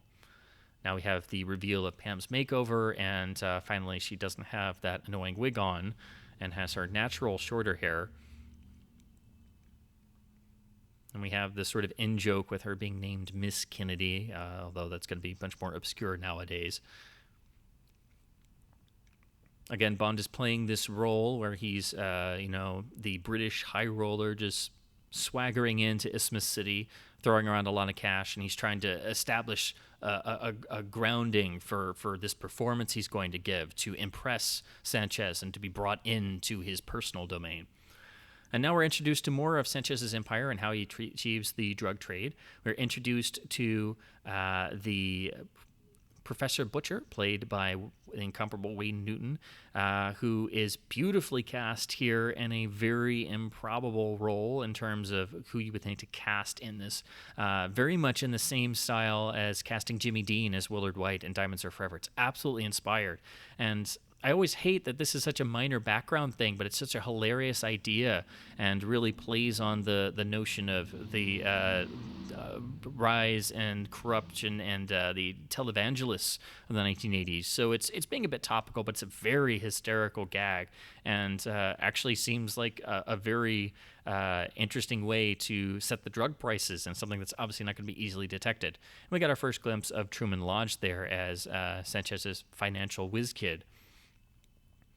Again, I have to point out Bond is playing a character here, so it's always looked weird that Dalton has the slicked back hair and his the tailoring of the tuxedo is a bit different, and he carries himself as Bond a bit differently. But you have to remember Bond is playing a character here, and he is, for lack of a better term, he is sort of an asshole. And so that's why he does the whole bit of playing terribly at the blackjack table, increasing the limit, and then trying to bust out the casino and having a ton in winnings. Again, doing all this to gain Sanchez's notice as being a capable individual and possibly being worthy of and being inducted into Sanchez's terrestrial empire. Bless your hearts. I can't help but do that every time. Again, Wayne Newton's so charming in this film. I also have to point out, as much as people like to complain about Dalton's hairstyle here, and again, I do think it is served by character, but I have to make special mention of Pam's hairstyling being changed to being Carrie Laurel's more actual short hair. But that combined with the sort of purple sequin dress, I think just looks stunning and is one of my favorite bits of costuming for any of the Bond girls. And actually, I'd go so far as to make the argument I don't think anybody was as well dressed in a Bond film for the leading lady until the ending of The World Is Not Enough and the torture chair sequence where we see Elektra in that interesting dress. I love when Bond is observed by the villain, and again, slightly reminiscent of Diamonds Are Forever because we have the casino play, and it is making you harken back to that film where Bond is observed, and Bert Saxby calls White, who was of course revealed later to be Blofeld. So it's not quite a nod, but it is close enough to be a nod to prior Bond films. But again, you have to keep in mind Bond is playing a character. He is undercover here, and he is playing this, as the casino boss says in a minute, the British jerk off. Now we see Sanchez's favorite pet confidant, the iguana, with the diamond-studded collar. I love the intentionally funny bit of the realism of Sanchez getting constant phone calls when there are problems in the casino. but his coolness and his observational picking up on what Bond is trying to do, and then sending a message without sending a message by having Lupe take over at the card table. Which, of course, Bond, meaning Lupe before and knowing exactly who she is, tells him, speaks much more in terms of volumes than what Sanchez would be aware of. Nice turn of the cards there, and Soto actually did train quite a bit to try and do that herself, so she wound up doing that after practicing a lot. Again, it's curious, Bond's complete dismissal of Pam repeatedly, but here he is trying to get information out of Lupe and feels he is probably going to be able to do that much more on his own and speak about, obviously reference what happened on the Wave Crest. And I like the fact that when she takes over, he immediately loses because, of course, she is dealing for the house, alluded to by the line, "used to work here." But you see the coldness in Bond's eye. He knows now he's one step closer, and now he's going to force the pace. That is a key Fleming idea, that Bond is not one to wait around all the time. If the choice is there to try and wait the villain out or force the pace and get closer to the villain and make him make a mistake to provoke him, Bond will always decide to force the pace. And this is what he does when he says, with the utmost conviction, "Take me to him." Against all of Lupe's warnings, he insists anyway, and then they go up.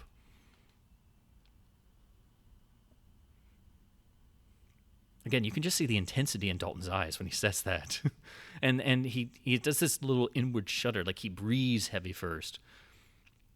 And then Pam is left to her own devices, and this is another one of those little bits of character moment that I really adore. She sees Bond get on the elevator with Lupe and go up, and she's left with his drink. She does the little nod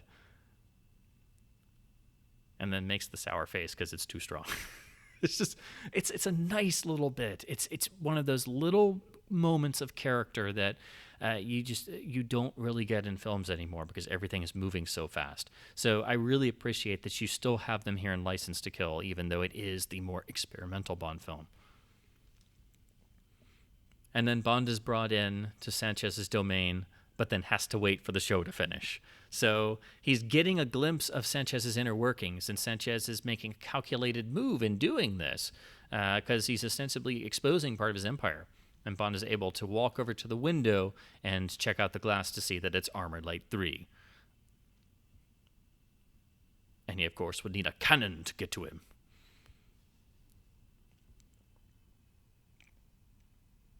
And then even the traditional introduction is ignored and undercut. Bond is in the Lion's Den. He is using his own name, but rather ingeniously actually utilizing his own status as a rogue agent to play as an ex-British officer, which he technically is. So he's actually fictionalizing his own personage to sell himself as a mercenary for hire and as a man without a country, and to use his varied past and experiences as part of this characterization. So it's really complex when you look at it, and very wonderfully done. And with all these little quirks he's adding, and the slick back hair, and the rougher appearance, and the darker intonations. Again, it's Bond playing a dark reflection of himself. So he's come up with this characterization, and again, it's really fascinating. And you see him playing on his reading of Sanchez he's set up and adjusting that to fully make himself malleable to Sanchez's reputation for rewarding loyalty. And then we get this wonderful line, you have to display a talent that people here don't have, Sanchez says. And Bond looks around. That shouldn't be too difficult. And so he's essentially insulted all of Sanchez's crew, which doesn't endear him in their eyes. But again, is something to show Sanchez that he is his own man. He is not afraid of anyone.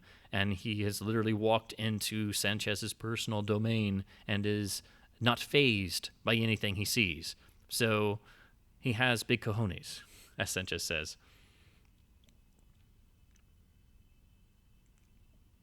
And again, there's this really nice, rewarding back and forth that Dalton and Davi establish and maintain throughout all the scenes between Bond and Sanchez. So it's giving a personal touch. And you see when Sanchez walks away, the close-up of Bond, that intake of breath he has. It's like he's having to let out some of the stress of what he's just experienced, because now, of course, he's in closer with Sanchez. His skin is literally crawling. And on top of that, he's been disarmed. So now he's in the enemy camp. He's in Isthmus City, and all he's gotten is Sanchez is practically incapable of being got to, and he's playing this part, and now he's even been disarmed. He doesn't even have his gun anymore. So Sanchez may claim it's a very safe city, but now Bond is completely unarmed. We get a second glimpse there of the mysterious characters who, of course, revealed to be Quang and the rest of his squad of undercover Hong Kong narcotics police. Now we get a nice traditional spy story element of knowing that someone has been let into the hotel room, so it's probably an ambush or setup. Bond preparing himself and having to take Pam's gun. We get the nice reveal of the tearaway dress. The silent exchange back and forth. And then Bond having to use a very tiny, almost puny-looking little gun. But again, Dalton sells it so much that the size of the gun does not matter. Anyone in said room has not long left to live on this world. Then here's another nice little character moment I've always enjoyed. Pam goes over to the sides, told to wait, and pulls her backup gun, so she's still armed. Nice buildup of tension. And then, unfortunately, we see that Bond's been a bit too hasty, and Q has decided to pop around to see how he's doing. So, of course, Q has his largest role in any of the Bond films up to this point here, and it's so wonderful to see Desmond Llewellyn get to do something outside of the traditional Q lab scene. While it may be a bit much and it's not necessarily, something you would expect in this film, it is very, very, very nice to see and such a reward for longtime fans. What makes this work is Q being portrayed here with still some of his stuffiness, but with the same wonderful camaraderie he has with Bond, and it's something that Desmond Llewellyn really only had with Timothy Dalton. There's a light in his eyes that he still has the traditional Q gruffness with Bond, but you can tell that in the Dalton films that he and Bond have a much stronger connection. It's much more felt, and I think you really feel it more with Dalton than really any of the other actors and any of the films that Desmond was in as Q. And it's rewarding to see him have this expanded role in License to Kill, because he does become part of the action and actually have more to do. And we get the traditional Q lab scene, but done here in the hotel, and introduces us to the signature gun. And this also brings Pam a bit more into Bond's world after almost inadvertently killing Bond with the laser sight on the camera flash. The picture is a little gimmicky, but it is a fun gag, although I don't know why the picture would look like X-rayed skeleton as well, but it's a blink and you miss a thing. One thing I've never understood is why Pam goes over here and says, "Sweet dreams, Mr. Bond," and shuts him out. I think it's sort of getting back at him for stranding her in the casino, but it does give us yes, it's obviously a laugh line, but I hope you don't snore, Q. It's just an incredible thought to find James Bond stuck in the middle of a mission having to share a room with Q. It's just so wonderfully wacky and bizarre, but it's just believable enough that I've always really enjoyed that. It's a throwaway thing, but we've never seen Q in the field, as it were. So it is something new, and he actually proves to be quite a good intelligence man in the field. He does his job well, even though it's Q. So he does earn his keep as a field man. Now, here is another one of the scenes where Bond is sending Pam off again. Here it makes sense because he, works better alone, and he's going to take out Sanchez in his aborted assassination attempt, and he's got everything worked out, infiltrates the back room as a waiter, which is a fun gag. The idea of classic espionage, being able to get wherever you need to go simply by looking the part and having confidence so no one second guesses or questions what you're doing. That's a classic moment out of spy literature. And again, we're not privy to all of this, so we see Bond's plan unfolding in action, so it keeps us interested, and once again, completely sold by Dalton's conviction. Particularly the moment there where he's climbed on top of the elevator and he looks upward, like right at the edge of the camera frame. The look in his eyes, because they use that shot in the trailers for the film. It's one of those images that's always burned into my brain when I think of this film.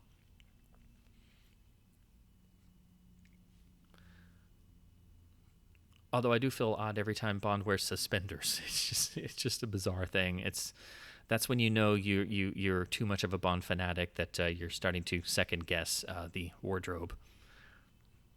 That's some of the best Q gadgets are the blink and you miss it simple things. So the usage of the cummerbund with the hidden cachet of climber's rope is a nice touch. And we have the meeting going on of the drug dealers of the world uniting. The wonderful gag of Bond rappelling down, and his hand, of course, going on the female breast of the figure carved in the wall.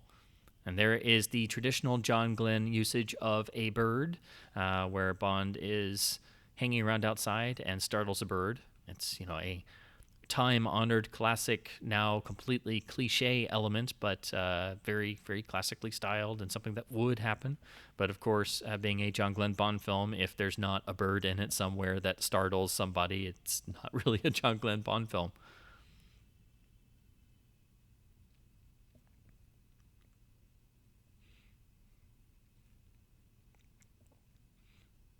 Of course, this scene gives us more of the villain's plot, but it's also serving the dual purpose of showing Bond's method of blowing the Armalite glass.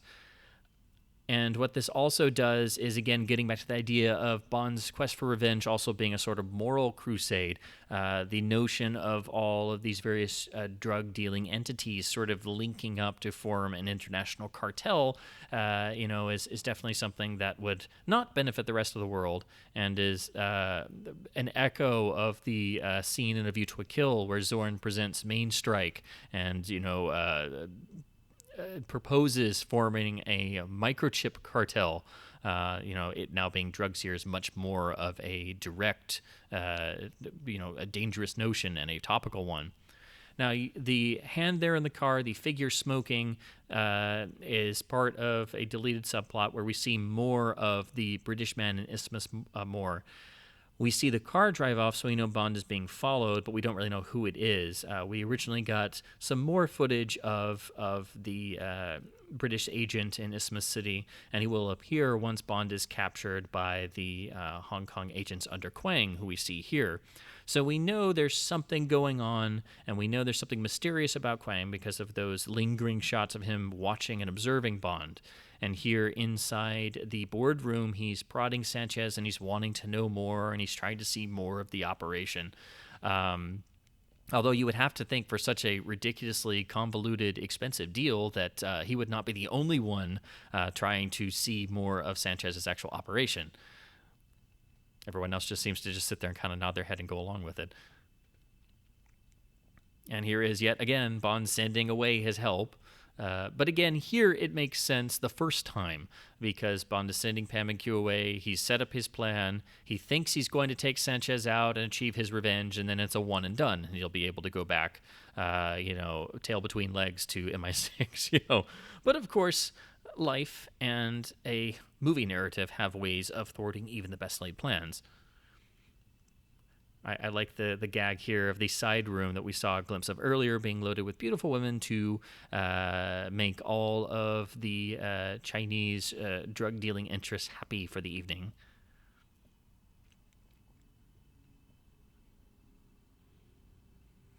This nice little bit shows that, of course, Quang has set off Sanchez's radar, but he still decides to show them the operation anyway as a sort of calculated risk.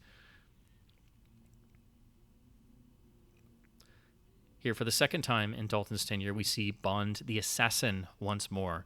The assassin character, assassin part of his character, a part of his profession, is often left out of the films. And, after Bond's killing of Professor Dent and Dr. No is something we rarely see, if ever. Now, this is a nice nod to earlier in the series. Hector Lopez, the president, is played by Pedro Almendarez Jr., son of Pedro Almendarez, who, of course, played Karen Bay in From Russia with Love.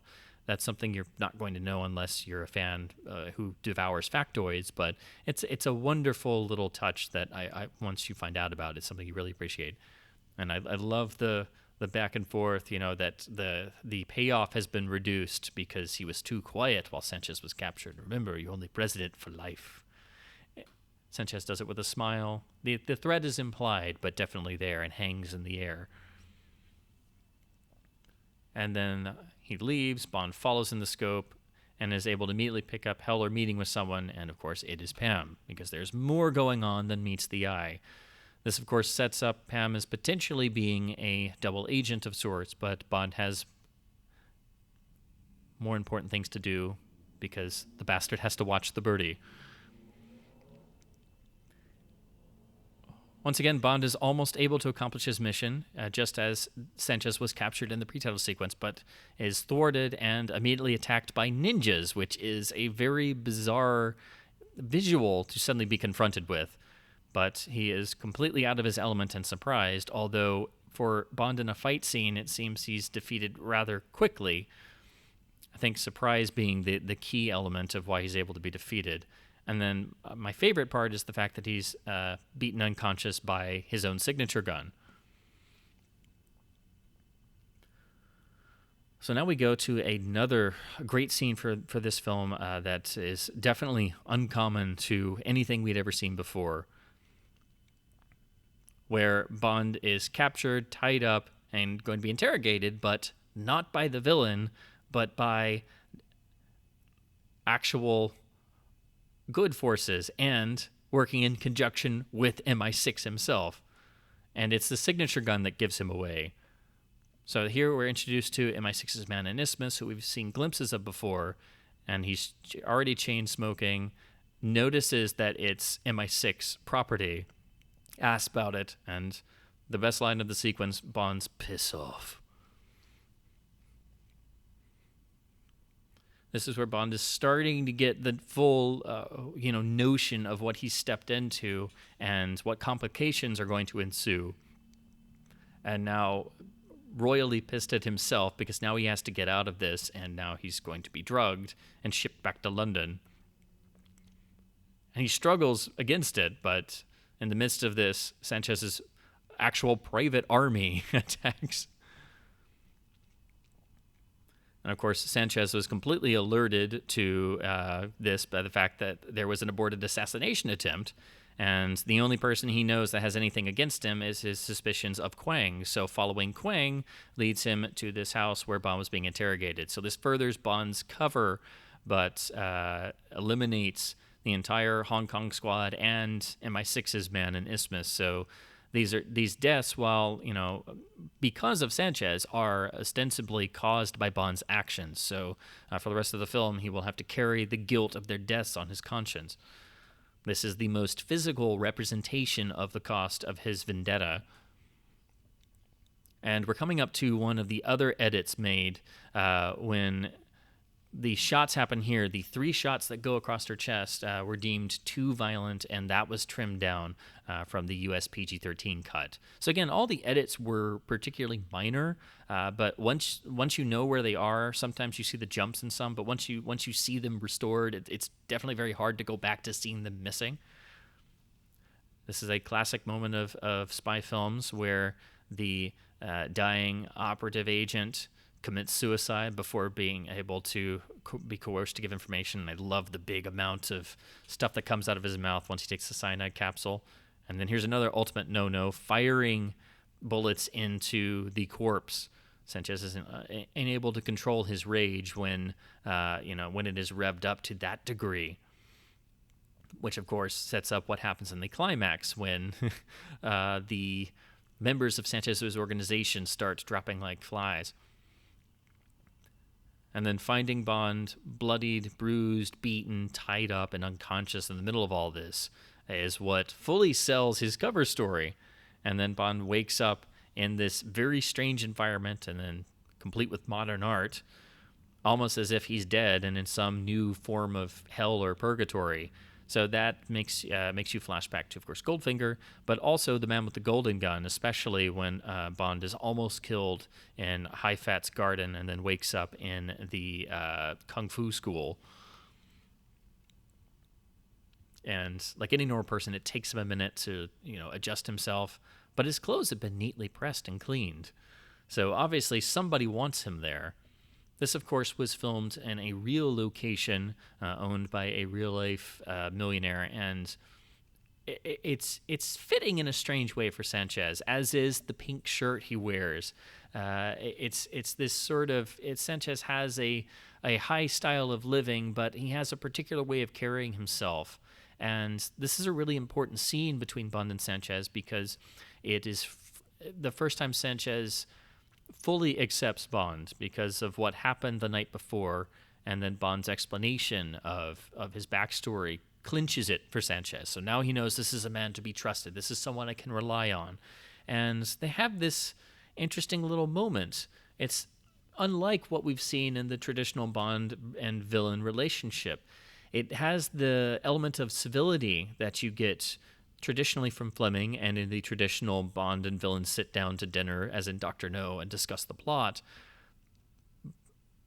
But here, Sanchez lights Bond's cigarette, offers him coffee, and then even asks, cream, sugar. It's this level of civility that it draws the viewer in even more. Also, similar to the fantastic scene in Goldfinger on the front porch of Arkstud, where Goldfinger reveals the dastardly nature of his plan while drinking a mint julep.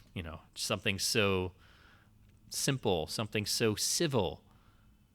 And even Sanchez there, has the line, "Men tried to kill me last night. Who would do such a thing?" Bond is able to spin this into his characterization, his dark characterization reflection of himself, that he's an British intelligence agent. He knew of them, of the Hong Kong operatives, and sells them as being a hit team squad, and pushes off the aborted assassination attempt as being their doing, and Bond stumbled onto it, which is why they were roughing him up.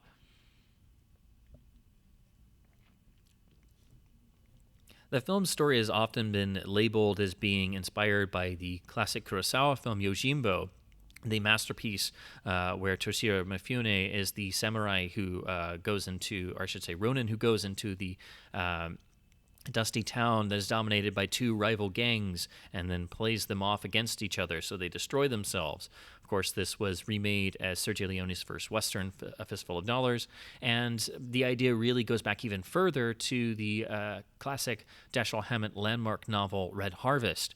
And of course, Dashiell Hammett, along with Raymond Chandler, were two of the major antecedents and inspirations for Fleming's creation of Bond in the first place. And when Broccoli and Saltzman started the series, their goal was to have a more two-fisted, believable, strong Englishman that would be sellable to American audiences. And specifically, they said, in sort of the style, sort of the mold of the Raymond Chandler, Dashiell Hammett, hard-boiled detective fiction ideal. So there's definitely a bit of that in Bond's DNA as Fleming originally conceived, and in Bond, the film character. So the idea of utilizing something similar to a Yojimbo-style story of Bond infiltrating the villain's hierarchy and playing off individuals against one another, so the villain winds up destroying himself and is hoisted on his own petard. It definitely is fitting, and it's a classical story element that is something that is very rewarding by the end, because you're able to anticipate the villain's demise, and Bond is able to get much more personal satisfaction out of doing so, and by smashing his entire drug empire.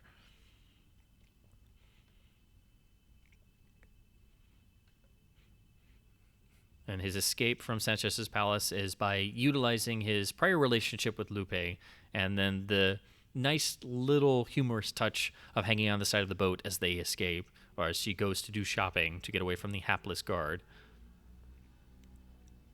It's believable, it's fun enough, it's simple.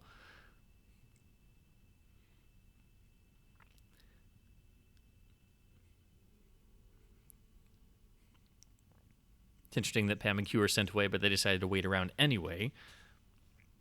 Now Bond is going to confront Pam with what he saw in Heller's office, thinking that she's, obviously working for the opposition somehow.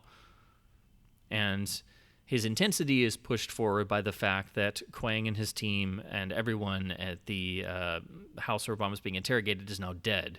So there's a little bit of From Russia with Love there, where Bond, of course, is emotionally charged after Karen Bay is killed on the Orient Express when he goes back to confront Tanya again. So this scene is most reminiscent of that.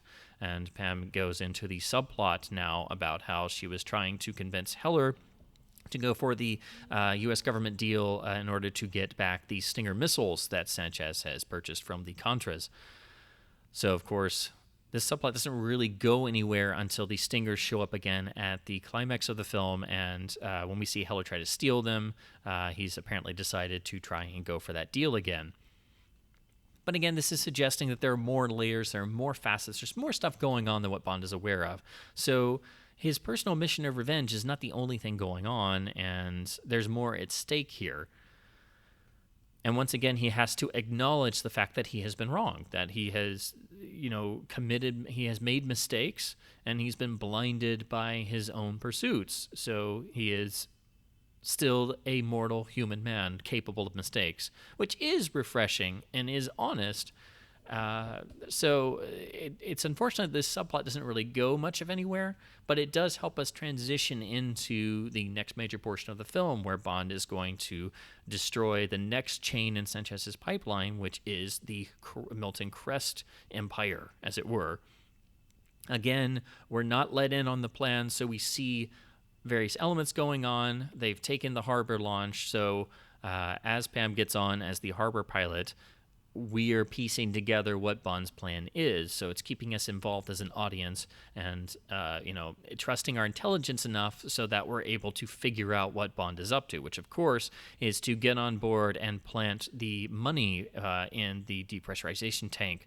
So setting up Crest as the man Bond was suggesting inside Sanchez's empire as the person who hired the hit team squad. So essentially, he wasn't fingering anybody for Sanchez. He was creating this mythical traitor in Sanchez's midst, and so now he has to plant the evidence.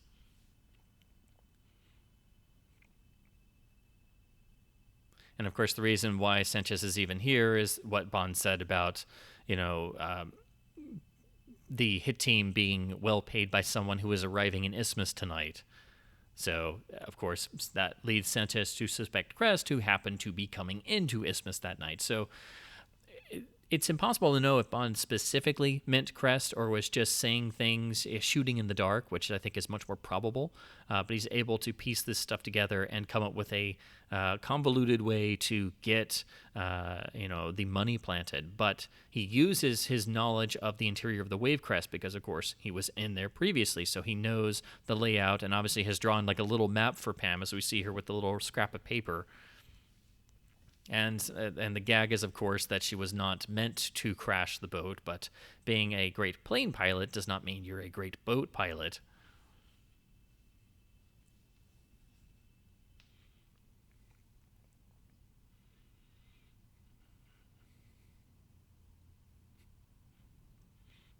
And of course, in the middle of this, Bond can still take time to pause as Pam strips out of her Harper uniform.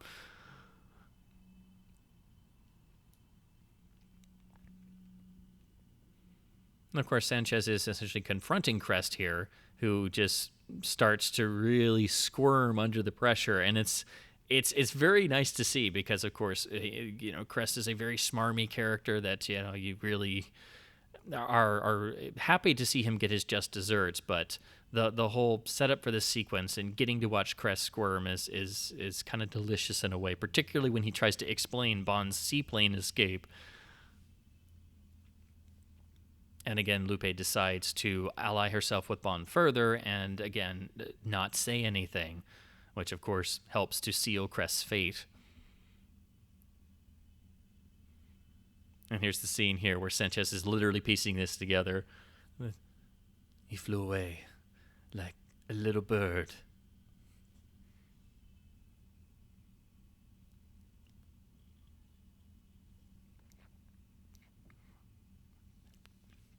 Something I always enjoyed about this film and Davi's performance was not just his close-ups and reaction shots and the way he carries himself as Sanchez, but there's a particular tone in his voice, all his line deliveries.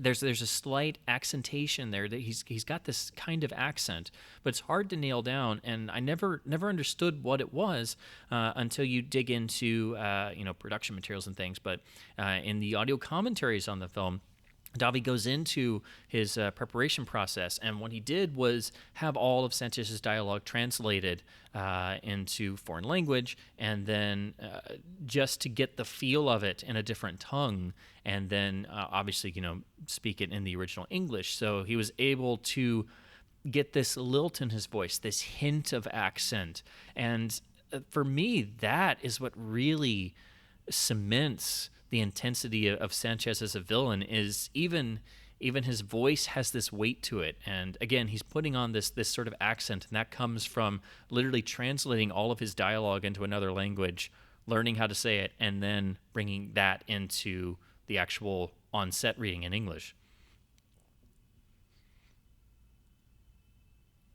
Now, of course, Crest and the Hildebrand Rarity short story has a nasty demise, which is handled off-screen, but nowhere near as intense as this. So, of course, this is the most notorious moment in the film and in the entire series. The most gruesome death is Crest being locked in the depressurization chamber here. And, again, this builds to a ridiculous level of intensity, where we get the lingering, smoldering close-ups of Sanchez's face. And again, the rage alluded to before when he is betrayed is off the charts. And then the amount of time this takes, and we hear the depth increase and the pressure increase. And then when he decides to break it, he doesn't just shut it off. He takes the fire axe and holds it in front of the window so Crest can see what's going to happen to him. And then slowly and deliberately smashes the hose. So this is the major part that was cut. The effect of the exploding head, which, while it does look a little bit goofy, it is a practical head they did on set, and they inflated and then exploded the blood and offal in there. And then the best one-liner of the film is actually delivered by Sanchez. What do we do with the money, Padron? Launder it. But it's an incredibly impactful moment. It's definitely the one moment in a Bond film that is not really for children and will definitely terrify kids. But it's a horrifying way to go, and something that can actually happen. My only complaint is that it probably didn't have to show the exploding head, and of course did not. In the original release versions, it was heavily cut down, that little part. So it's definitely very jarring when it finally was on video and you could finally see it for the first time uncut. It's a great effect, but when you look at it, it is just a tiny bit comical because you literally see the head swell up. But of course, it wouldn't quite be probably that that level of swelling before it just exploded in reality. But it's definitely the most dramatic, most gruesome death in the entire James Bond series. Which is something that an audience in 1989, particularly critics, were not really apparently in the mood for. And now we have the classical gag of Bond playing his part and obviously having snuck in all the way back to his bedroom just before Sanchez got there.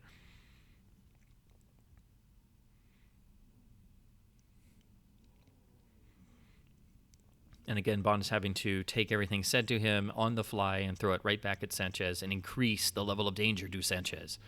And it's a fun little reverse here because Bond uses Pam's own logic in telling Sanchez, no one would be stupid enough to take you on his own. Only one guy.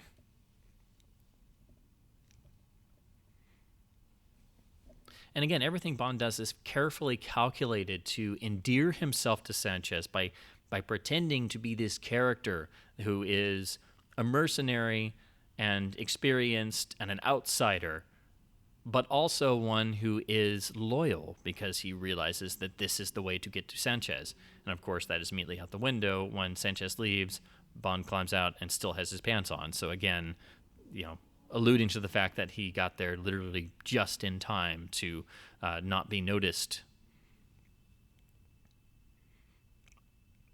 And I love that Bond gets worried that Lupe has come in there, but she brushes this off. Sanchez is having dinner with the Orientals. But Bond still takes the time to put a chair against the door handle, so hopefully nobody will just storm in the room and find him with Sanchez's girlfriend.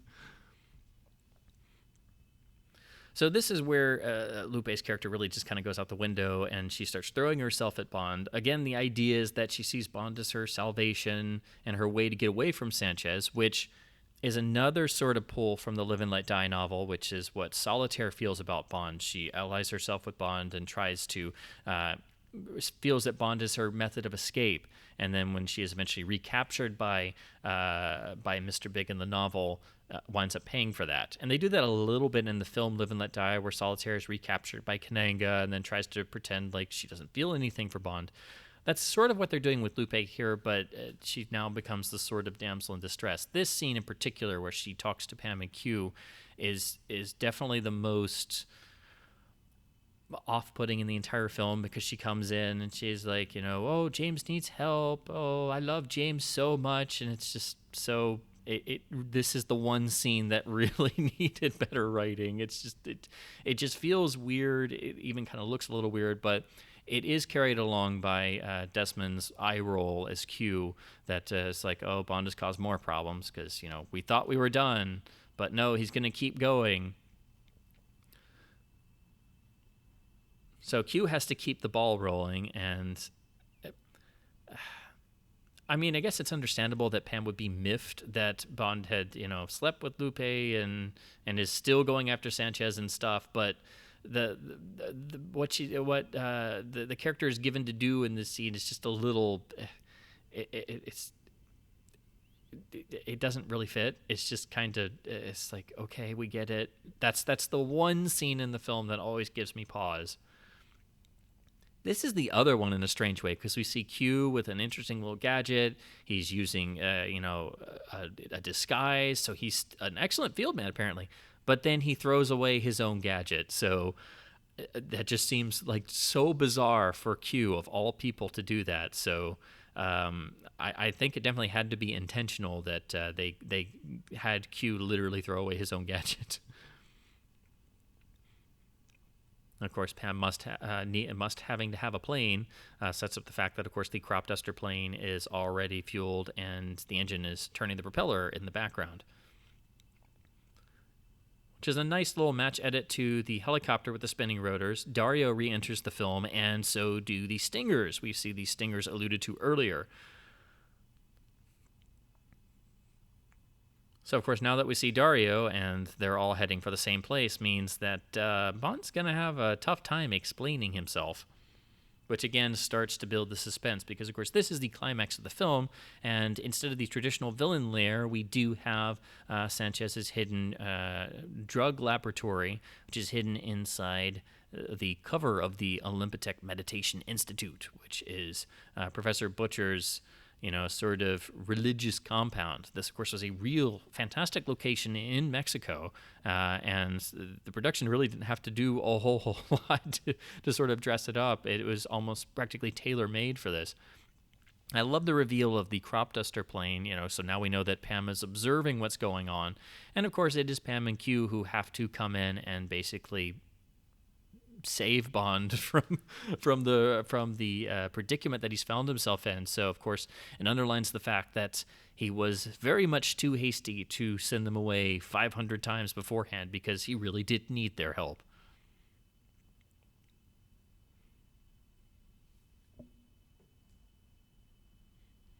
I must admit, I do love the line, "Can't have our best customers developing a drug habit." Now, this is actually a really incredible shot that most people aren't going to think two things about, because, of course, we see the helicopter going in, we see the helipad come out of nowhere, but this is actually a foreground miniature, which was done on location in camera, and it's absolutely seamless. I had never even spotted it until I really started diving into the production materials, so it's definitely a testament to the amazing effects of the Bond films, even in the more realistic films. As I said in my For Your Eyes Only commentary, that has some of the best effects work in the series, and you really wouldn't even know it because it's a serious, down-to-earth spy story. This is setting up the idea that Michael Wilson found out about a novel way to smuggle drugs. Here they're mixed in to normal gasoline, and then the gas is shipped around, and then once it arrives with the proper laboratory facilities, you're able to then filter back out the hidden contraband drugs inside the gas. My favorite part of this, of course, is they're able to keep the fuel and, sell it for profit.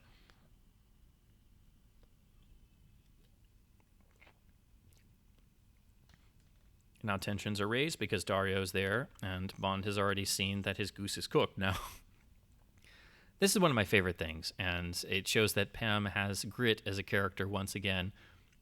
This whole act she puts on, she hitches a ride from some local farmers and shows up at the Institute pretending to be this girl from the Midwest with a bag full of cash to donate to Professor Joe. She puts on all these airs and things, and it's just an endearing little thing that she decides to come up with all this and infiltrate the facility with, odds much against her favor. So it's very much like the moment in The Living Daylights where Kara decides to go after and try and save Bond by when she grabs the AK-47 and just charges off on horseback back to the Soviet airbase. But the way that Carey Lowell really sells this whole sequence, the big-eyed, wide-eyed sort of naivete she has here and that Pam puts on, it's just wonderful, and it's great that she's able to sort of put on this performance to lure Professor Joe into his private meditation chamber.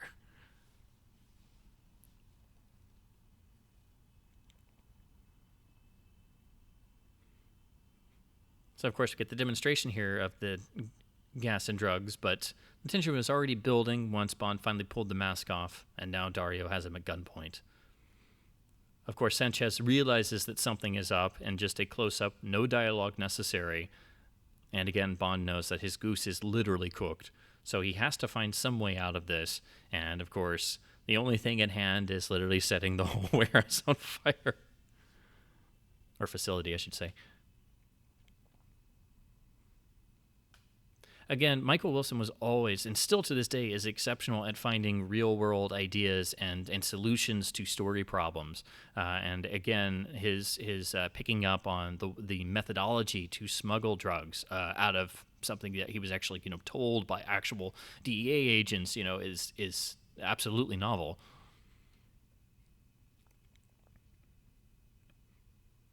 Again, the act that Pam is putting on here is just so deliciously wonderful because, of course, in 2 seconds she's going to completely turn the tables on this complete charlatan.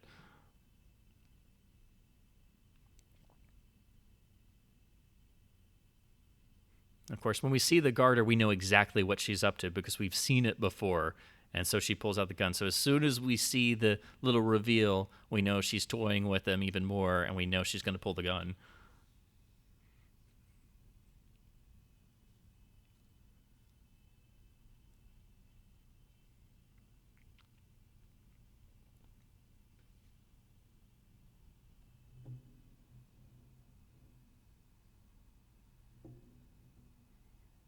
But he's got to get in one more bless your heart.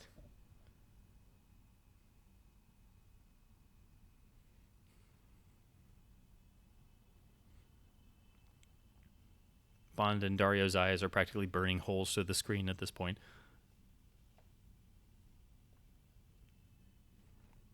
Again, Bond using whatever's at hand. As soon as the flame goes off, he hurls it. Although you would have to think that they had more safety precautions in place, that a simple flaming beaker would be enough to destroy the whole facility is just... I mean, I know they wouldn't have expected that, but it just seems like you would think you would have more safety precautions, you know? And I like that Dario, all he has to say, you know, as I know him, but he thinks he's just an informer. So, again, Sanchez still has no exact idea the extent of why Bond is there and that it's a mission of revenge. So, of course, now Sanchez thinks that Bond is some sort of government informer as well and has different aims. So we have a traditional Bond death trap for him to escape, but it's a very simple one here, and there's an implied brutality that Sanchez gives. So Bond is put on the belt towards the cocaine shredder as the facility is going up. So everything's, you know, about to blow at any second. Sanchez is starting to fall apart. We see the cracks in his perfect, facade. We see the cracks starting to appear. He's getting more and more frenzied, and now the various parts of his establishment are starting to realize the writings on the wall. So Heller goes off, and he's going to try and steal the Stinger missiles. Truman Lodge sees this. He runs off with the Chinese interests, and obviously is now considering running off with, you know, Sanchez's fortune that he controls. And in the midst of this, we see this white-robed figure, which of course is Pam, who looks angelic almost, and that notion is going to be sold when she appears with the sort of choir sound on the soundtrack. Sanchez describing Bond's slow, painful demise in the shredder, again going to the implied brutality here. Sanchez is ready for Bond to die. He wants the information he needs, and he's going to enjoy Bond being slowly and brutally murdered. He wants Bond to feel it, really, because, you know, Bond implied about being super loyal and now has shown he has betrayed all of that loyalty. So now Sanchez, his blood is really up. And of course, Bond's only other ace to play is the Stingers. And since he would have no way of possibly knowing about it, that's why Sanchez causes the belt to stop. Bond tries his last ditch. The only thing he has is to imply Heller as being involved and being against Sanchez. Sanchez takes the advice and is like, okay, I'm going to leave you to die now.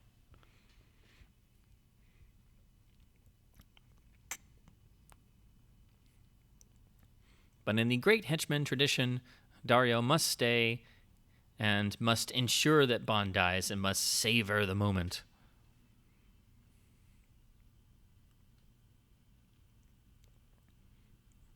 Everybody gets out, and then one person has to try and sneak in there. I have to think what would happen if Pam hadn't made it through the door.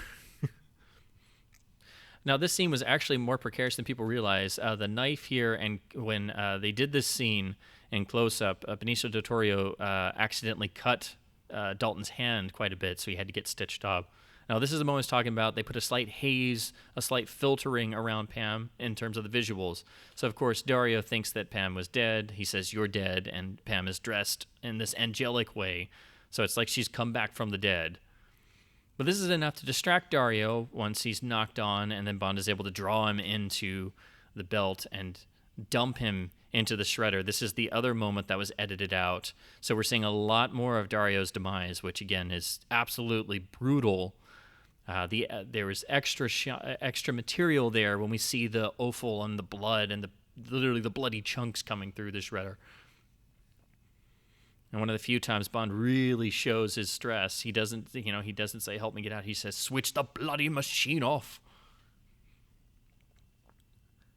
Another nice moment of the villain realizing that his people are not 100% loyal. Get the nice moment of the audience realizing, okay, now this guy's not long for this world.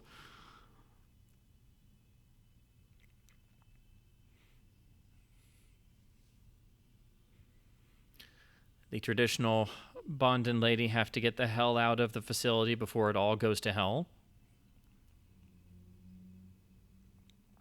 This is another moment right here that was trimmed down when Heller's body comes smashing through on the forklift. We see a little bit, the camera lingers a little bit more on his corpse. That was another moment that was edited down in the US PG-13 cut.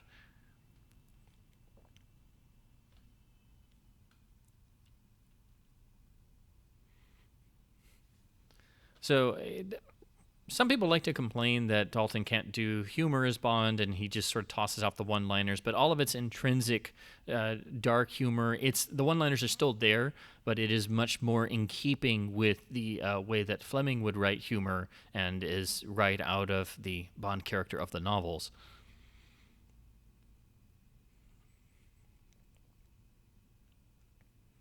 I really love the byplay between Sanchez and Truman Lodge at the very end, and Truman Lodge being the last of Sanchez's top minions who is hanging around and is there for Sanchez's complete meltdown and suffers the consequences.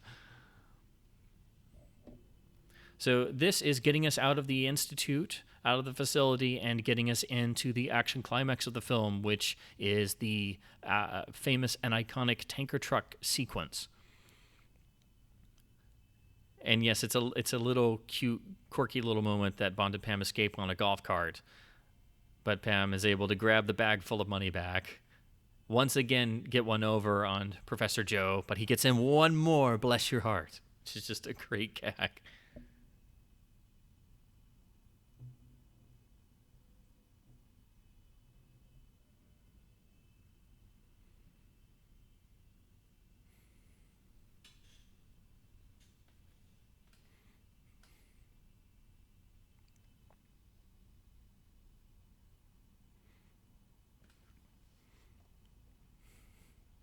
So we see all the disparate elements get out onto the road, and for, all of the production hassles the team had, everything you might have against License to Kill in terms of, qualms you may have against it, the action climax here with the tanker trucks is absolutely one of the action highlights of the series, and just exquisitely put together. And yes, it goes on for a bit, but it continually builds. I think the closest you can link something to it is it feels like a better realized version of the Raiders truck chase. Really quick here, I got to point out, when Sanchez fires the bullets underneath the truck and Bond is hanging around there, if you pay close attention, there are two sound editor jokes. They use the bullet hits and ricochets to literally do the James Bond theme. So it is literally the James Bond theme in bullet hits. And another Diamonds Are Forever nod, we get somebody being sprayed in the face with a fire extinguisher. There are some, unfortunately, not so good rear projection shots when Sanchez is inside the vehicle with Truman Lodge there. That is really the only, these shots inside the car are really the only things that are slightly dodgy in this sequence, which otherwise is absolutely without equal in terms of being completely without computer assistance and being completely going for broke and continually building. Again, this is a sequence, this sequence seems to just keep going and going, and you think that it can't possibly go bigger, and it manages to, and it builds to such an intensity by the time we get to the final portion with Bond and Sanchez locked in primal physical battle that it is it becomes a release for the audience when the sequence is finally concluded.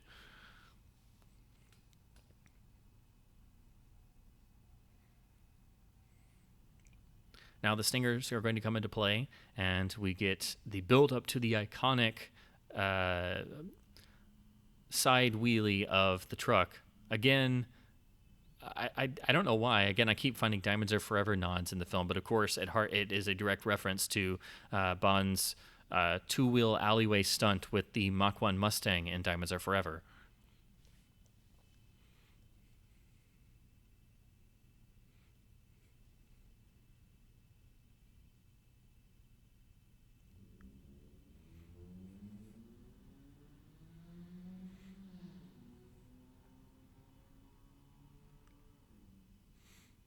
Again, the intensity of Bond's mission of revenge and the intensity that is built up to this point, and now this scene is erupting and only growing in intensity. There is no way you're going to stop James Bond at this point, and the look in Dalton's eyes and the close-ups are just, you just feel that intensity. And he sees very quickly that now he's facing a Stinger missile. So, of course, what does James Bond do but do a side wheelie in an 18-wheeler? And it's just a sight that you can't forget because, once again, it is completely done reel for reel by a real stunt driver. And the fact that he's having to hold it and the truck is sort of swerving. And then we get the added humor of Bond's dastardly looking close-up and then managing to crash it right on top of the Jeep, which is demolished.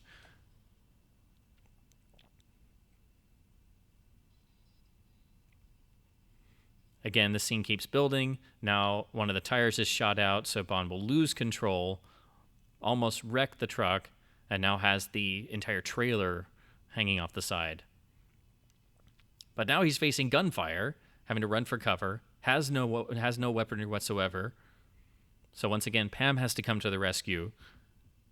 So she's not just flying around, she's actually literally once again saving Bond's rear end.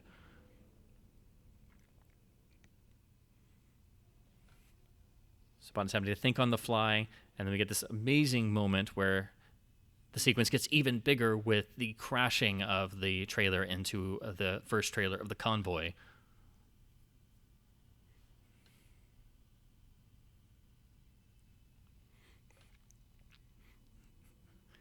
And it's just wonderful to see Truman Lodge's building paranoia. Now he's seen so many millions go up of just money lost everywhere, and he can't even stand it. Which, of course, gets on Sanchez's nerves. And it's definitely not what you want to do to Frank Sanchez on a day like today.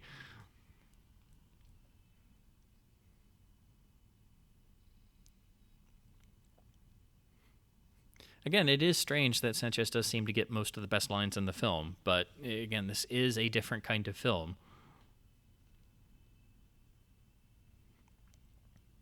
You get just a second to catch your breath. Once again, the action takes off. We're building something even more complex. The intensity is going to ratchet up another level. It's amazing how incredible the building in this sequence is.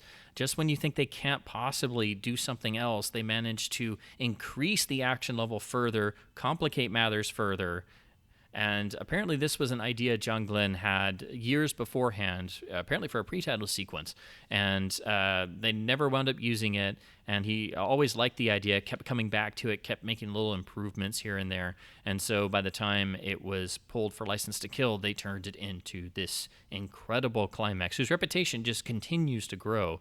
This is the one part of the film that even critics of the film originally still had to admit this was definitely the highlight of the film and indescribably fantastic. The sight of a truck doing a wheelie through a wall of fire and then came and brings in the Bond theme in the big way that he did in the score. This is really the last time you had a James Bond score that brought in the Bond theme with full bombastic fanfare. David Arnold did it some in his tenure, but never to this intensity. And again, I can't stress this enough. All of this is done completely without CGI assistance. This is all incredibly dangerous. Even what seems simple as Bond making the plane to truck transfer was incredibly dangerous to pull off. Took many, many attempts. And of course, they're on these incredibly treacherous roads that were no longer used at this point, and the air was very thin. The conditions were not very helpful to try and do all of this stuff. So, you know, it's amazing and a testament to the Bond team that no one got seriously hurt doing this sequence.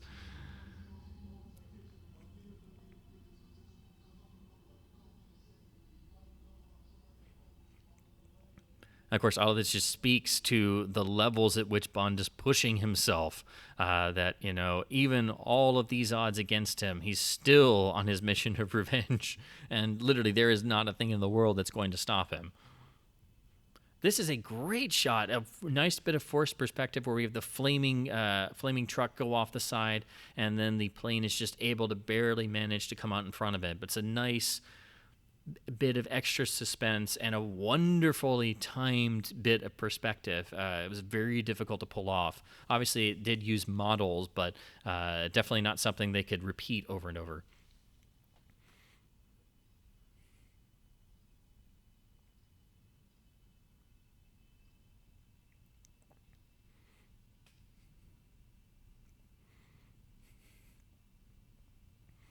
Again, this may to audiences of today who are so used to CGI extravaganzas, this might look a bit on the simplistic side, but again, the fact that this is real for real and everything has built to this point, and the intensity of the characters and the story to this point, that everything in the film has built to this point, and that Bond is at the point of perhaps achieving this mission of revenge, and that there are personal stakes going on. It ratchets the tension off the charts. And again, it is all real for real. I also have to point out the fact that the plane gets its wings knocked off does seem like another nod to Live and Let Die, of course, with the famous moment of Mrs. Bell's planes getting its wings cut off. Of course, now the truck is out of control, and of course, all due to Sanchez and his machete chopping the air brakes. So, of course, Sanchez is actually the cause of the crash that's about to happen. But it's the intensity of their final fight. They're locked in mortal combat, two fists, they're bruised, battered, and about to be nearly killed and then soaked in gasoline.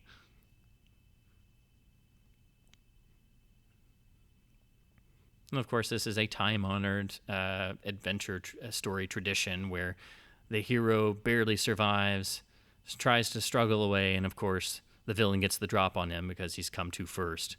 But it's a nice, brutal moment where we see the machete against Bond's face first. We see on Sanchez's face, he can't wait to kill this guy. But he's got to make him feel it first. Bond recognizes this and knows that Sanchez would want to know why. And of course uses the lighter to do so. We get the shot of the inscription. Sanchez, of course, probably has no idea what's going on, but Bond uses that against him. This is the major edit that was in the US version. We see Sanchez's body on fire. We see Dalton walking away, running away from the explosion. But in the original edit, it jumped to Dalton being much further out, and it was really jarring, so we didn't see Sanchez burning in that longer shot. This is the best extension and the worst cut of the original release. Now, this right here is the single best moment of the entire film. It is so important. Here we see Bond bruised, battered, haunted by what he's done. He shudders, and he's barely alive. This is the one single moment, unquestionably, that Ian Fleming's James Bond, the James Bond of the Ian Fleming novels, is firmly alive on the silver screen. Is that moment there. And we get this wonderful little coda where Pam shows up, again, almost like an angel of sorts. And I love Bond's reply, "Yes, sir."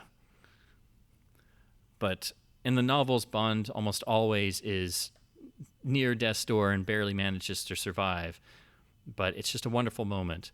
And then we get this bizarre moment where Felix turns up for the only other time in the film, and he's all cheery, and he's like, "Oh, hi, thanks for getting revenge for me. Oh, no, my wife's dead. We'll go fishing sometime. M called. He's going to hire you again."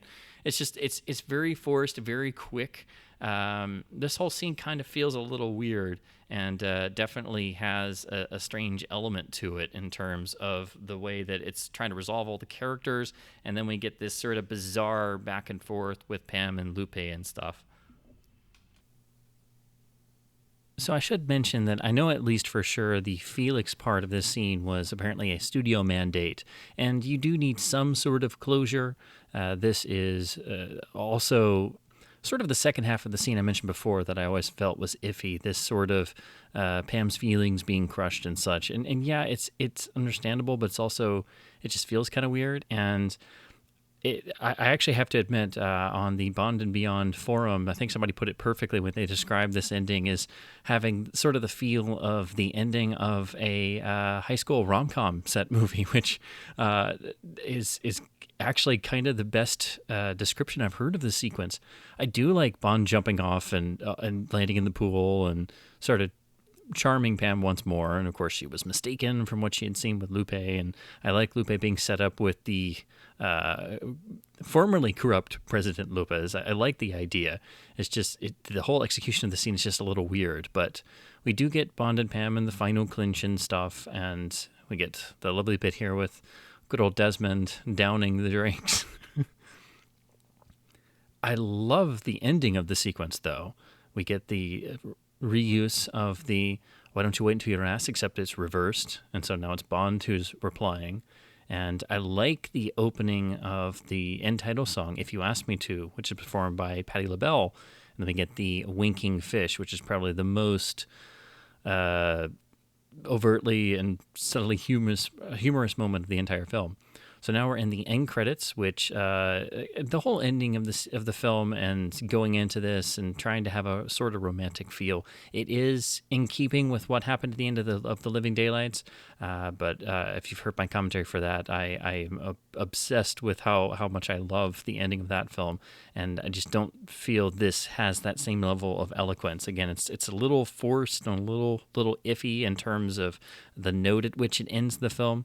And the end title song is, again, another ballad, but has always felt really weird as the way to end a James Bond film. You don't really end it with a love song. This is something else we'll see in 6 years in GoldenEye, with it ending in Experience of Love. I don't mind the end title song, but it doesn't have the dark punch of the main title song, and it feels like a very bizarre way, again, to end a James Bond film. But then again, it's kind of grown on me, and particularly I can't picture the ending without the opening notes of the song, nor can I picture the end credits without this song. And of course, I'm the nerd that owns the 12-inch maxi single with the instrumental cuts and so on and so forth. So we end the film with this aerial tracking shot as we fade into black over the end title credits. And even though, again, it feels kind of weird ending a James Bond film with a love ballad, this is the last film of an era. We get the Dolby Stereo SR credit. Again, this film has a really great sound mix for the time period. And but again, I have to underline, License to Kill represents the last traditional James Bond film in a lot of ways.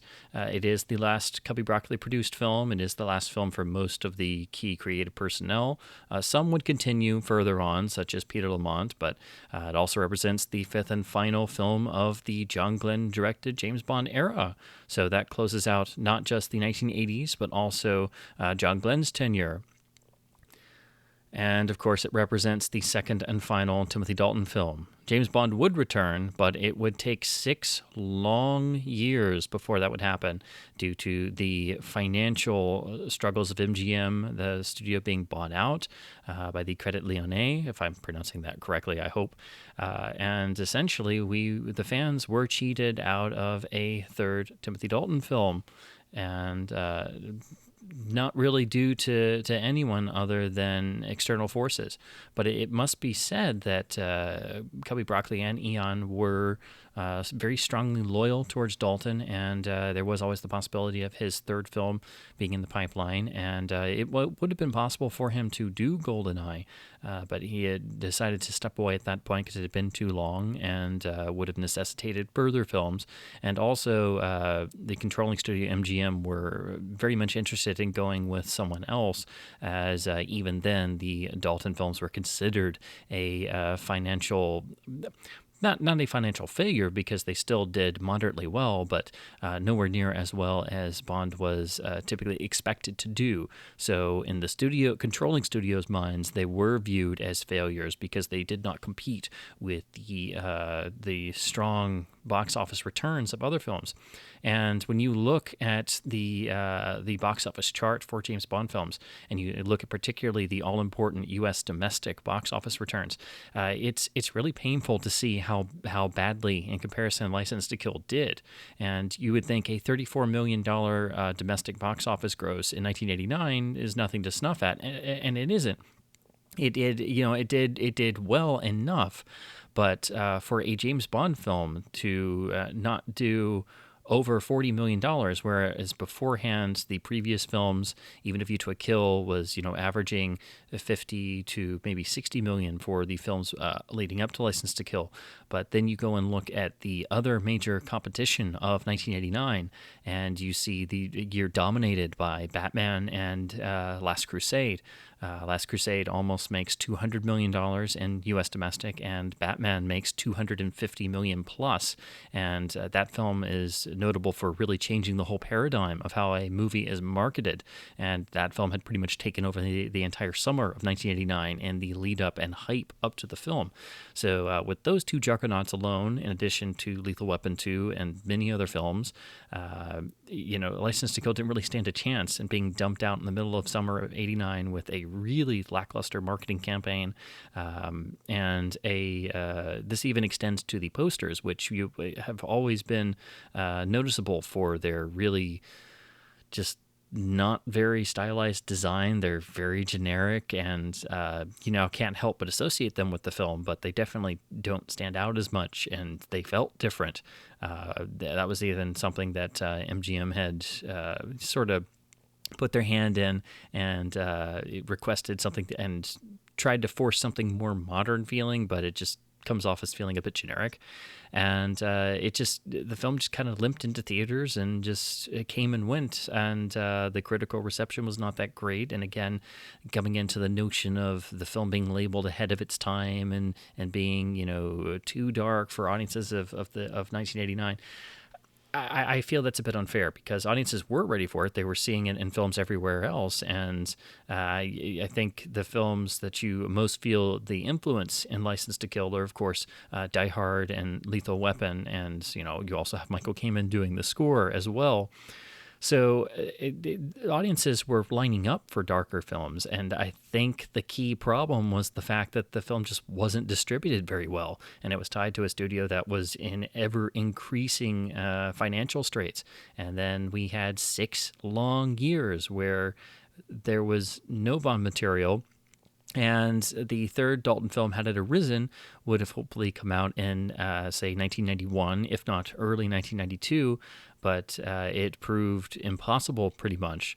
And I do feel that, while License to Kill does have some rough edges, and, it has definitely taken a very long while for its reputation to sort of recover from the perceived failure it was. Because even my childhood years growing up and becoming interested in Bond and trying to see all the films, License to Kill was an outlier.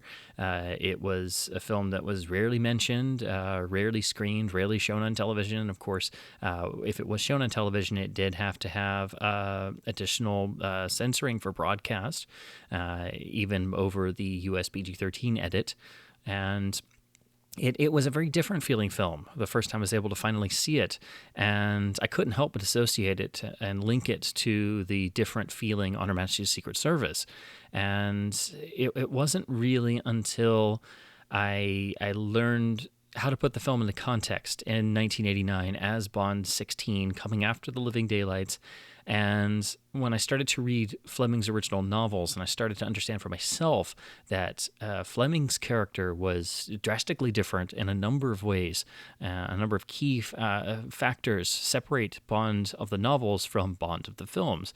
And they run parallel. It's the same character, but the tonality is different, and Fleming's dry wit is really only present in certain films, and only the initial 3, and particularly the initial 2 Terrence Young directed films of the series, really capture the energy and the spirit and the flavor and the panache of the Fleming swoop of his narratives, and that narrative drive he had in his novels, particularly the earlier, more adventure-oriented novels.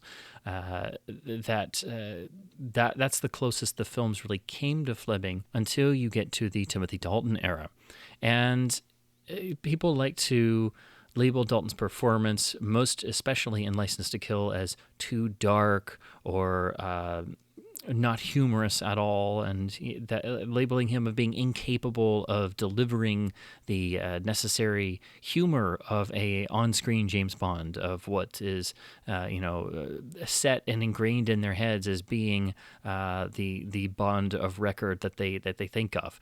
That it doesn't feel right, and because they know that he was a classically trained actor, they always label his Bond as being, quote, too Shakespearean, and things like that, which all of that is really unfair, and I don't think has any basis. And I think the key factor is there are so few people in the general Bond fandom who have actually taken the time to experience the world of Fleming and read the James Bond novels, because once you do that, everything that Dalton is doing makes perfect sense. And it's not just that he's trying to be more realistic or he's trying to be darker. He's actually giving a perfectly modulated performance that is reading core tenets of the Fleming characterization of James Bond, and giving the Bond audience that within the context of the James Bond film formula. So, as I said in my Living Daylights commentary, you're getting to have your cake and eat it too.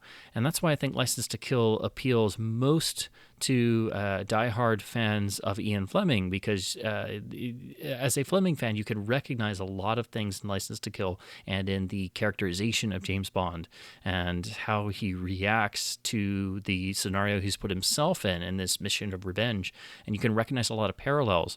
At the start, I put out my own personal pet theory that I feel the film most resembles tonally the final Fleming novel, The Man with the Golden Gun, where there is a sort of rough edge to Bond's character, and it's sort of a mission of redemption. And perhaps structurally, it's similar also to Fleming's Diamonds Are Forever, which is a very straight down the line Bond tracing the diamond smuggling pipeline of the Serafimo Spang gang, and it builds to the primary climax in the town of Spectreville, where Bond has the mano-a-mano confrontation with the villain.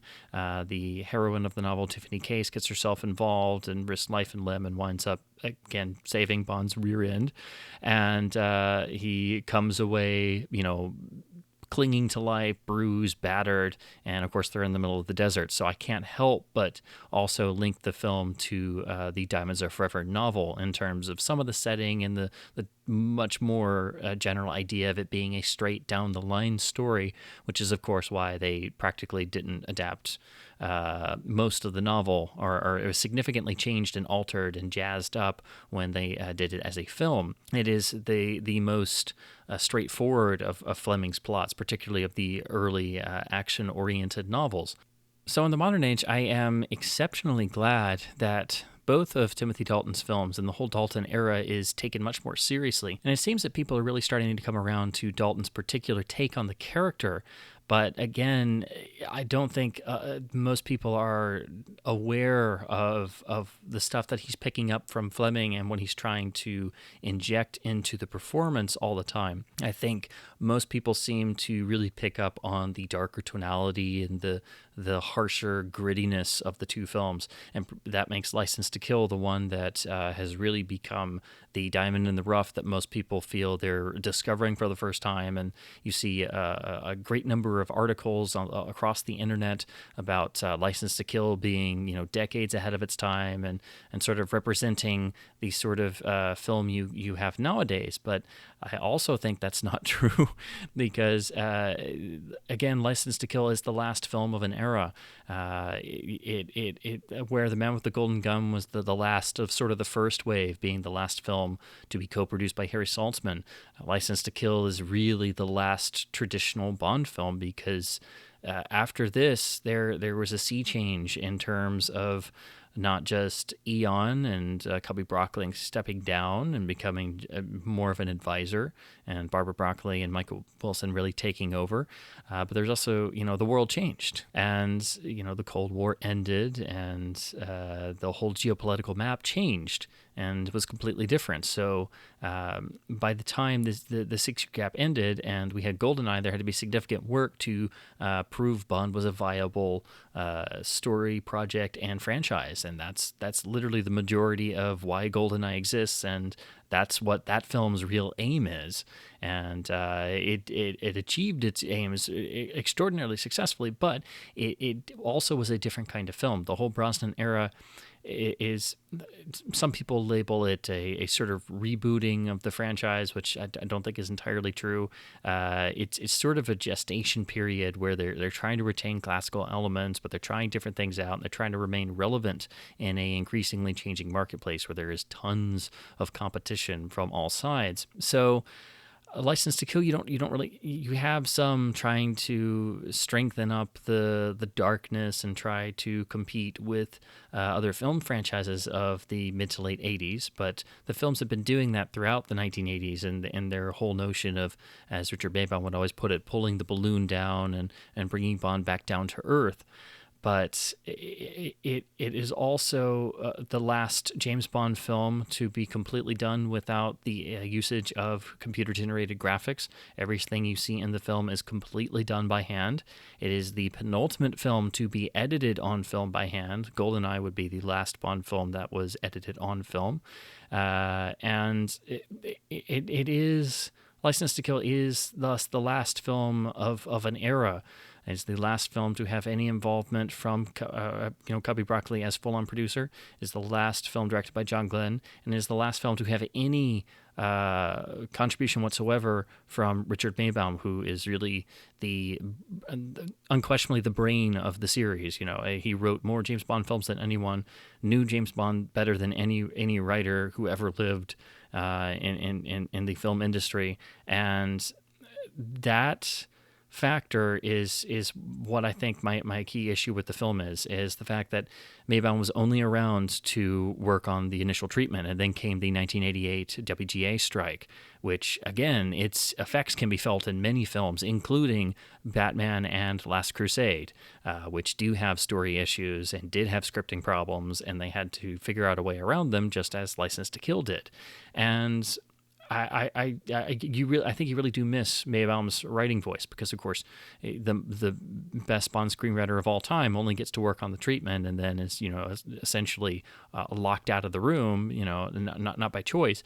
It definitely makes an effect, and he had co-written the previous 4 films with Michael G. Wilson rather successfully, and they tried many different elements. So I do feel you really do miss his voice in the story, and his voice is so critical that I do think his presence was sorely missed, and became increasingly so. And of course, he unfortunately passed away not too long after License to Kill came out, I believe in 1991. So obviously, he probably would have, I don't know if he would have had any participation with the third Dalton film, but Maybaum was out after this point. John Glenn was out after this point, and only a few key personnel wound up staying around for a while longer. But I do feel the film, story-wise, really could have used some extra polishing of the script. I do think there are some rough edges that could have been sanded down, and it was just a matter of timing, and then the writer's strike, and then having to get the film going, and then on top of that having to deal with the production headaches and being limited by budget, and then the production constraints grew further by having to move the film to Mexico, and then once getting there having to construct facilities and try to bring those facilities up to the standard level required for a James Bond film. But and some of that stuff winds up showing in the final product. But I do feel, as I said before, because this is an atypical experimental Bond film, Bond going rogue, I do feel everything being a bit dirty, being a bit nasty looking, or perhaps I should say being a bit nasty looking. It feels intrinsically right with the story that's being told. It feels correct that everything should be a little askew, that the the sets look a little rough due to the location Bond is in. The image looks a little rough, and it really fits the darker tone. And so I think that sort of hides and sort of lessens some of those rough edges of the film, and that's why I feel it's still incredibly effective. And of course, you have the core Bond team of the John Glenn era providing a solid foundation to things. Glenn, as a director, is often criticized nowadays as not being an actor's director and being much more focused on the second unit and the action side of things, which I think he would be the first person to admit that being a person coming out of the second unit and out of the editor's chair, that is where his heart lies in terms of material he would gravitate towards. But I do think he also had a great talent for letting actors find their own paths and sort of staying out of their way, but being there when needed. But I do think a lot of the criticism that gets thrown Glenn's way nowadays is very unfair, because this is the kind of film that is not easy to make at all. And again, he makes it look so damn easy. And it is not, as any director would tell you. And it still feels quite seamless as a James Bond film, which is something you can't always say of what came later. There are certain films of the later films in the series that you can sort of feel that disjointedness between the first and second units, especially. I would make the argument on The World Is Not Enough. You really feel that. But as a film, the story and James Bond feel as if they matter. Bond feels human. He makes mistakes. He feels ripped straight out of the pages of Ian Fleming. And as a film that is an experiment and is trying to go really dark and trying to do something really different to shake things up, it remembers that it is still a James Bond film, and to go too far and to dismantle the Bond formula would not just disappoint an audience, but it would decimate and destroy the core James Bond fandom, which is something I feel in the modern era has completely gone out the window. And so to me, the more years that pass by, and the more I've come to really sort of get into the depths of what makes License to Kill as a film tick, it's a film that ultimately is very rewarding if you are willing to understand its goals and understand the constraints it was made under, and the ever-continuing problems that have existed since the MGM takeover of United Artists, and how that applies to Bond, and how that still goes on to this day, and how the lackluster box office performance of the film unfortunately hurt its reputation. And then due to the legal scenarios, we were deprived of a third Dalton Bond film, which, as I said before, is probably the great lost James Bond film. The more time that goes by, the more I reflect over it. Yes, it would have been great to see George Lazenby come back and do Diamonds Are Forever, directed by Peter Hunt, but given the reception of OHMSS at the time, it was probably very unlikely. And of course, George Lazenby walked away from the series at that point. But Dalton getting to go a third go-round and sort of meshing together the positives of his first two films and getting that third film is really the great lost opportunity, the thing we didn't get, and the thing that Dalton really deserved. And so his two films now being seen in a more positive light, and his performance being more appreciated instead of being written off as it so commonly was, is very rewarding and very refreshing. That it's not just the core group of Bond fans just swooning over all of the little Fleming flourishes that he gave in his two performances, and raving to all the people who think we're crazy about how amazing the two Dalton films are. So that is my commentary on License to Kill. Again, it's a film I feel is very rewarding if you understand what the production was after, and also take into account the constraints in which it was made, which is really the key in, again, understanding why it has some rough edges. And I wish what I wish something the producers would take into account these days is if you want to be experimental, that's fine, but you can't throw away the Bond formula at the same time, because what you're doing then is essentially insulting the legacy, and that's a very important lesson that I think a lot of people have forgotten. And it's not just James Bond; it goes for all film franchises and all long running stories series in any form of media. But it's something I wish more people would be aware of and acknowledge, and a rule people should live by. Unfortunately, they seem to not. So I'm very pleased that License to Kill is better appreciated now in our modern age. I wish it had gotten a better reception at the time, and I wish it hadn't taken so long to have a sort of turnaround. But it's not to the same degree, but it's just in the way that it took many decades for On Her Majesty's Secret Service to be seen as the great film that it is, and be recognized as one of the best Bond films in the series. So it may take a while, but eventually the public perception seems to come around.